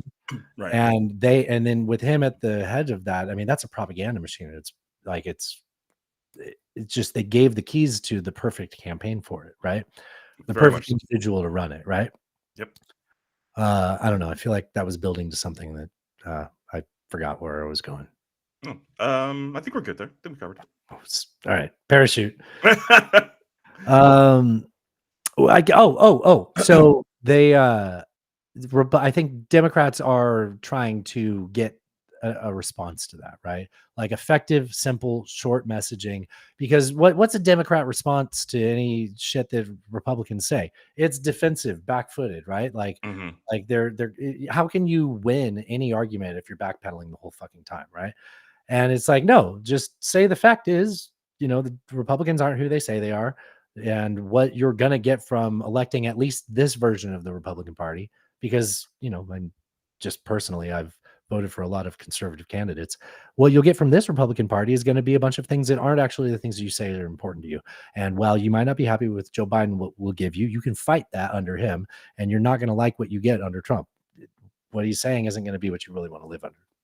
Yeah, and I think their messaging has primarily been around abortion rights and the economy. And I think that works to keep it simple like that. You brought it up. Florida put abortion rights. I don't have a note for it. So Florida put, it might be down in the culture. It's on the ballot, right? Yeah. So the Supreme Court of Florida allowed their bill to go through that banned abortions, essentially, just for shorthand. Okay. And this was like the last state in the South where people could still get abortions at. So now that's gone. But the same Supreme Court said that they can put two bills on the ballot this election, legalizing marijuana and whether abortion rights should be enshrined in the state constitution, which that is constitutionally sound. You could say, I like this bill, it can pass because they said so. However, if the citizens would like to say that that's not possible, they should have the final say. I like that. I like that too. Okay. What's going to happen is Florida is now suddenly on the map where it shouldn't have been, right? Like Florida has become a red state under DeSantis. Sure. Yeah, we have DeSantis and possibly Trump fatigue there, but I doubt it.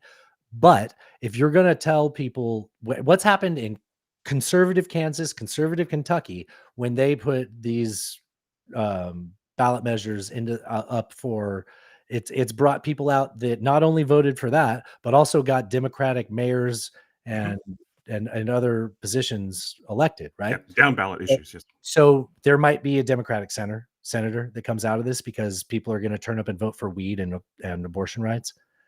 That would be incredible. And I don't think Biden will win Florida, but Trump will have to spend money now in Florida because Biden, who has money, will start advertising there if it's on the map, right? Sure. And If it's important, who yeah. doesn't have money? Trump. So he's going to have to spend money he doesn't have, while he also has other money he doesn't have for his fees and Legal prices. defense and all that. Defenses. Yeah. All right. I didn't expect that rant. Now I truly am lost. What do you think would be a harder thing to prove? What do you think would be a more effective campaign strategy? Trying to convince people that Biden's economy is better than Trump's, or trying to convince people that Trump actually had a pretty shitty economy? I think it'd be really hard to try to convince people that this economy is good. Yeah, I was gonna say the latter seems more likely. So you could just point at things from Trump's economy, the manufacturing sector decline, the badgering of the head of the Fed to not raise interest rates low, afraid of the recession, which both him and Biden caused with their spending sprees. But Biden at least was willing to take the recession and trust the Fed to fucking manage it. Yuck, those words, Alan. Ew. Bidenomics, baby. All right, this is not where I meant to go with this. This is making fun of the left. Kristen Welker, so NBC's co-host or a host of Meet the Press. This week, the Kristen former Welker president stepped up his attack. has, in my opinion, a complete false equivalence segment. So this is 33 seconds. This is her just comparing the way Trump has been handling his lawsuits and just saying, well, that's what you get in a deeply divided nation, which is clearly the same. Here. Meanwhile, this week, the former president stepped up his attacks on the judge and his family in the New York hush money case after that judge imposed a partial gag order on Mr. Trump less than 3 weeks from the April 15th start date in that trial. And now Trump is asserting that none of the trials should, quote, take place during my campaign, falsely calling the criminal proceedings election interference. So everything up until now, how would you describe that in terms of like factuality? Grade it however you feel like. I think it's accurate. I think Everything that he said, everything that Trump was saying, all of Trump's claims. How would you grade those in terms of factuality? Oh no, they have no basis in reality. Okay, right. Yeah. You were saying yes, that's true. He said that. No. yes. It is yet another reminder that we are covering this election against the backdrop of a deeply divided nation. Why are you comparing these two things? Like just to be like, well, this is what we have, in a deeply divided nation. You have a president who's making a bunch of bullshit claims with nothing to back it up and being held accountable for shit that seems like he did. Maybe he didn't. Probably should have a trial over that. Sorry, you're running for president. Like, why is that my fault? You acted like a criminal and then got investigated and we have to solve it. Like, we don't put all this shit on hold. Like, and she's like, that's what you get in a deeply divided nation. That's definition of a false equivalency. Yeah, I can see that. Like, why would you just put Joe Biden's face up there for no fucking reason and not expand on it at all? That's what you get in a deeply divided nation. Yeah, that one thing does not beget the other. Wow. I'm bad at best of the left lately. I'm coming across like a real Democrat, aren't I? So in Tennessee, I am. And okay, grade me on a curve. California, still hate me, right? Yeah. I've said enough things that I wouldn't be. Probably enough. Yeah. All right. It's Certain crazy. areas in California would be fine. What'd you say? Certain Oh areas yeah, in California. Bakersfield. Yeah. Orange County, maybe. That's true. Oh yeah. All right, now I hate you. Nothing in this clip is true. Owns the rights to the interior of the Great Pyramid? NASA. What? I was told by one of the guides a couple years ago that they've discovered something technological about it and they want to control it. That's spooky. I don't think this is the right clip, but I'm gonna play it. They also own the rights to a section of the Grand Canyon. So I took a helicopter down into the Grand Canyon. They said we can't walk to this area. That area I heard had some old carvings or something would be over in this area. So I started trying to walk that way. And this guy pops out of nowhere with all black on, black hat, black military outfit with no logos and an AR-15. The easiest description you could possibly come up with. Yes. Tells me, halt, you can't go any further. I'm like, well, why? I said, what's going on? Oh, didn't they tell you couldn't come over here? I said, well, they did, but I'm thinking, I just want to see, what's over here. Right. And he says, you can't come. I said, well, why? What? I said, can you just tell me, sir, like, why can't I come over here? He says, NASA owns the rights to this section. You can't come over here. At the Grand Canyon. The Grand Canyon. Do you have any theories of why that is? This got to be technological. Starts in something with space. And then also, where else? Chaco Canyon. Same situation. So wait a minute. What's going on here? How in the world what are they doing? Who owns? Okay, the problem is NASA stands for the Northern Arizona Soccer Association. And they have a field down there. You're not allowed to watch them practice. Right. God, it's just a big I oopsies. think that's the Julian Dory podcast. He gets a lot of wackadoos on there. Oh, you saved me, Alan. I was going to cut that clip. Now I don't have to do that. Put a line through that note. Another reason to join the Patreon. I don't cut things that I think are like bad quantity stuff. Some stuff's just better for the video, Sure. Yeah. Anyways, where this right here? Yes. RFK, false equivalency. Man, that keeps coming up. This is the clip I was talking about earlier. Oh, okay. I mean, listen, I can make the argument that President Biden is a much worse threat to democracy. And the reason for that is President Biden is the first candidate in history, the first president. We already talked about this. Yeah, we covered it. Do you want to get mad again, or do you want to move on? Nah, I think we I spent don't plenty of have time on anything that. else about the left. Oh. Did that job. God damn it. Oh well. Yeah. Every now and then. I gotta go over here and then do this. It's always time for this. It's another battle in the culture wars. Oh, not the culture wars. They're worried about a culture war. Culture wars. Stop with the culture wars. Oh, I forgot to act it out. I normally act it out. All right. First up here in the culture wars, a guy got asked left versus right, who's more authoritarian? So can we agree that sheep are people who are submissive to authority and don't think for themselves? Progressives versus conservatives, who's more sheepier? God, that was really stupid. Jesus Christ. So this is from a meta-analysis of 7 decades of research into the authoritarian personality. Quote, we conclude that A, there is a large body of evidence including data from 6 continents and... Why not 7? Why don't you bring Antarctica into this shit? Yeah, why That's not? weird. Yeah, you're too busy doing science. We can't bother them. Many different measures documenting a positive association between authoritarianism and right-wing conservatism. It's funny, ideological tendency towards just believing religion, thinking men should be above women, thinking certain races are above another, thinking that rich people are inherently better than poor people. It's funny how that correlates with authoritarian tendencies. In fact, authoritarian tendencies, especially having an authoritarian personality, is arguably the strongest correlation with support for Donald Trump. All right, we'll stop it there. All right. I'm getting really fucking partisan. I don't know. It's not my fault. I'm upset with his stated goals of that I find fascistic. I do. Yeah, I agree. Or authoritarian. Yeah, that guy starts getting really. If you thought I'm being partisan, sure. It was not. Oh, this is the culture war segment, right? Yes. Okay, so it's okay if I play something about how Pete Buttigieg basically says blacks and Puerto Ricans can't afford cars. What? To pass by, that obviously reflects racism that went into those design So now bridges are racist? Sounds crazy, but time and again, historians have written about the use of infrastructure to facilitate racial inequality. Stay with me. This video began with United States Secretary of Transportation Pete Buttigieg explaining how a bridge built so low so as to prevent buses carrying black and brown children from the lower income portion of the neighborhood to a better or a higher income portion of the neighborhood was built with racism in mind. What is he talking about? This article from the Vanderbilt Law Review entitled White Men's Roads Through Black Men's Homes perfectly encapsulates the issue. We start here where it says, part of the perceived genius in utilizing highways to cement racial inequality was the belief that the exclusionary impact would outlast then current laws that facilitated racial exclusion and She's talking too fast in a weird way. What's she saying? I mean, she's saying that architecture or city They made a planning- bunch of laws that said blacks and Puerto Ricans could do this, and they can have their laws. We can build this in a manner that's going to outlast the laws. law. Yeah. Because there were counter laws that were trying to overturn that at the time too. Right. And you see cities like Chicago, other cities out there that have, the infrastructure was built that way for a reason, Yeah. to divide people. So yes, that's accurate.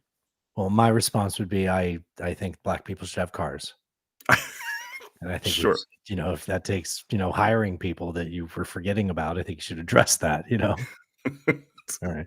You talk about this Trans Day of Visibility. Sure. So no clips about it. I guess I had one. Jesse Waters referenced it shortly, but so can you do a good job with the facts part of things? Let me be the color commentary. So Biden came out on Sunday and Friday, I'm sorry, and recognized the Trans Day of Visibility, and there was a huge uproar because He recognized it on Friday that it was on this Sunday was, yes. right, and there was a huge uproar because Sunday also happened to be Easter. Oh, it did. And so people were up in arms about it, saying, he's bringing this to the front and completely ignoring, our When did Christian roots. Trans Day of Visibility start? 2009. Yeah, it was like Every year it's 15 on years March ago, yeah. 31st. Yes, it is. The only other time it's been on March 31st was like 2013, and nobody cared about culture wars yet there. So we didn't it was just before the war on Christmas started, Alan. Just before the opening shots of the war on Christmas. And Easter, meanwhile, changes dates every year because it's a pagan holiday, based on a pagan holiday, which is about the spring equinox. So there you go. Praise Baphomet. Wow, this is your daily affirmation from Alan. Alienate half our audience. I don't know. Yeah, they're not here because they want to get absolutely. There's a lane for people like us that feel like, okay, fuck you for that. I'll keep listening. So it's amazing to watch how myths like that can spread mimetically, right? So from Friday when that happened to get noticed, people were like, well, that's Easter, and nobody cares about the fact that it's like, well, depending on how you look at this, just to use your language, that's unfortunate that landed on that day. I don't think it's unfortunate to recognize trans people. I think that in terms of what gets people riled up, It's a rough one that didn't have a float. But you know what? Stoners don't get mad that 420 lands on Hitler's birthday every day or every year.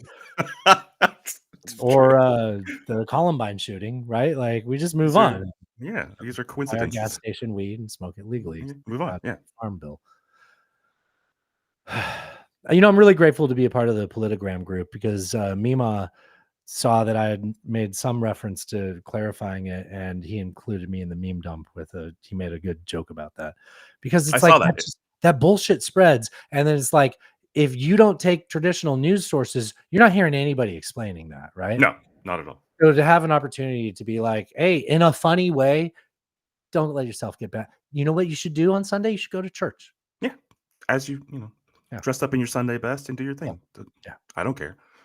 Yeah. All right. I already made my joke about unborn chickens. You did. Okay. Okay, I guess we should move on. You know, I don't want to play this. Some guy said like trans mental illness, and it just gets me all riled up. I don't want to. Yeah, let's not do that. That's too much culture war, even for me, a veteran. You know, A veteran of the culture wars. I've seen things, but we don't The need badge to prove it. Yeah, yep, it's in the mail. You said badge, right? Yes. Okay.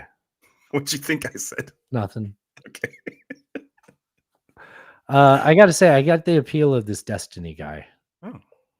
He's not perfect, and I understand why people don't like him. But Sure. I get his. I get it. Anybody that supports Donald Trump, I think, is fucking crazy. And that's like 85% of Republicans right now. South Park did a great episode. A turd sandwich, a piece of diarrhea. I don't know. And you have to. It's a shit sandwich and a douchebag. It's a douchebag and a Get it right. giant douche and a turd sandwich. choose between the turd sandwich and the diarrhea. If you have Trump and someone else, and you don't like the someone else, doesn't that then by default you're going with Trump? But that's only if you're dumb enough to think that your choices are two things that are essentially the same. Like I said, I understand why some people support Trump. Usually they just don't know anything. People say this thing like, oh, well, the both parties are the exact same thing. Like, no, they're not. Like, you're rich if you think that. You're wealthy and you're disconnected. If you actually think that both parties stand for the same thing, they clearly don't. Abortion or Supreme Court justice picks are a really big example of that. Same-sex marriages are a big example of that. The different approaches to foreign policy are a huge example of that. So like wrapped in culture war and like let me be offensive and appeal to the people that like me. Like I see that, you know? Yeah, and, sure. And then say something that's like the only way you can think they're the same is if you just don't follow it. Just calling out a false equivalency, right? Yeah, I think he's making some logical points there. Because it's all people do right now is be like, here's some false equivalency. Thank God we made sure that you didn't think I was being too biased there, you know. Indeed. Here's Rogan from 2020. No, so that's what we need to do here. We need to just have straight talk. Don't tell them it's low risk. That's like the hurricane, okay? You know, I would be really mad at you if I thought you were a hurricane forecaster and you knew this was coming, but you kept telling me, oh, it's low risk. Don't worry about it. So this is like this time 4 years ago during like the early stages of the pandemic. Pandemic, Isn't this yeah. Peter Hotez? This is the guy that they it's ended not up Peter with- Hotez. Okay. Right. Yeah, once it hit. Yeah, so that's what we need to do today is just say this is going to be challenging. And we're going to get through it, though. We are going to get through it. I hope this wakes people up to the value of vaccines too. There's so many wackos out there that think that vaccines are, a scam or they're dangerous or there's so many people out there that won't vaccinate their children. I know. And that's one of your best shows you ever did was Peter Hotez. Yes, He's a I dear love friend of that mine. guy. I do too. He's a dear friend of mine, as you. And, he is one of the champions out there on this very issue. Yes. I couldn't agree with you more. I think that's really an important Hearing point this? that, Did all that happen? I forgot about all of this. I forgot about all of that as well. That lasted for like a couple of months. And And then don't he you got remember like embroiled in all before that that, shit. people were being like, Rogan used to be cool, but the CIA got to him. Is like he doesn't believe the crazy stuff anymore. I bet people are like they did the whole COVID just to bring Rogan back in. Oh man, I got a hornet's nest. It's 2:53 on the time clock on the show. Let's open it. You want to hit it? We only have a final sound after this. Okay. I'm gonna do diversity versus DEI. Yes, you do want to. Oh, sorry. Yes. Also, did that last clip play? I don't remember sharing It did. it. It did. The Rogan clip, yeah. I've been drinking. Ideological kind of litmus test. What So this is an episode of Banished that deals with canceled people. Okay. But it's like a public radio type show. Got it. So it's very much like I would describe them as progressives dealing with people that have said the wrong thing that they're sympathetic to, I would say, right? Got it. Yeah, yeah. Okay. So this episode was called Diversity is Great, DEI Inc. isn't. And they make the distinction between having a goal of diversity and then the way it gets applied is on a college campus, you have a bureaucratic layer with training seminars, and it's like you're talking about one of the best things about human nature is like, how can you not be curious about all of the different things that different cultures can bring into your life and what you can learn about them? Like, yes, I know that if you want to be xenophobic about that, there's a bunch of bad things about a lot of different cultures, including ours when we export them. But like, it just like genuinely, like, you know, the net benefit of curiosity and getting to know people that are different than you and what that can bring you in a in terms of like having fresh ideas on the table in a business or whatever, right? So having a bureaucratic layer where you turn that into a training seminar where you actually resent being there, you know, it's like after a sexual harassment class, you're like, fine, I won't fuck my secretary. I'll write it down. Like just took all the fun out of all of this. Like we could have been enjoying this, you know? God, I guess so. So they do these DEI seminars and people leave there soulless. And it's like, this is one of the best opportunities to like have free ideas. Like, don't be an asshole. Follow like these first parts of the Constitution in general. Yeah. Okay, here, let me play the clip. Counts as diversity is determined by the people who are going to read it, but it's not really determined by the people who are going to read it because DEI already means a particular thing on college campuses these days. So it is a sort of a political litmus test, and it is a way of weeding out people who don't subscribe to the dominant DEI Inc. model. What might be an example of that? A statement like, I believe that all students should be treated as individuals. And there are documented instances on diversity scoring metrics and rubrics where that kind of statement is marked down. You mean that's marked as a negative? Yes, yes. And so that would show you kind of one of the bedrock assumptions that's part of DEI Inc., which is not just a skepticism, but a hostility toward colorblindness. Now, keep in mind, this is coming from what I think most people, they would probably self-describe themselves as progressives, leftists, Democrats. Sure. Yeah. And there are different forms of colorblindness. There are certainly what I would say is a regressive or reactionary form of colorblindness that doesn't want to acknowledge systemic racism and historical injustices. But I think there are many people who would say that we're still living through a period where we can recognize the profound effects of historical racism and discrimination. And yet I strive to treat all students as individuals. Yeah, but you can't say that. Yeah. So I agree with what he said. I think the problem that DEI runs into is when it becomes corporatized, as they call it, Inc. Yeah, where with the bureaucracy, right? Yes, you're legislating it as opposed to, I mean, you can celebrate diversity. Obviously, you want your people equally, and you want to be inclusive. But when you corporatize it, that's when you run into issues, and then you start. It's the same as exporting democracy, right? And so you start to see people in these groups. We've talked about it here before, where you end up with, you know, collecting all these various characteristics like they're Pokemon, and that, you know, the more characteristics you have, the cooler you are, or whatever. Yeah. And then you, what are you doing to everybody else? I mean, so where's the equality then? Right. That And also, it's like this whole formula worked so well for the Balkans. Why don't we just do this in our fucking life? It was Yeah. famously well. Yeah. That's a good point, Dustin.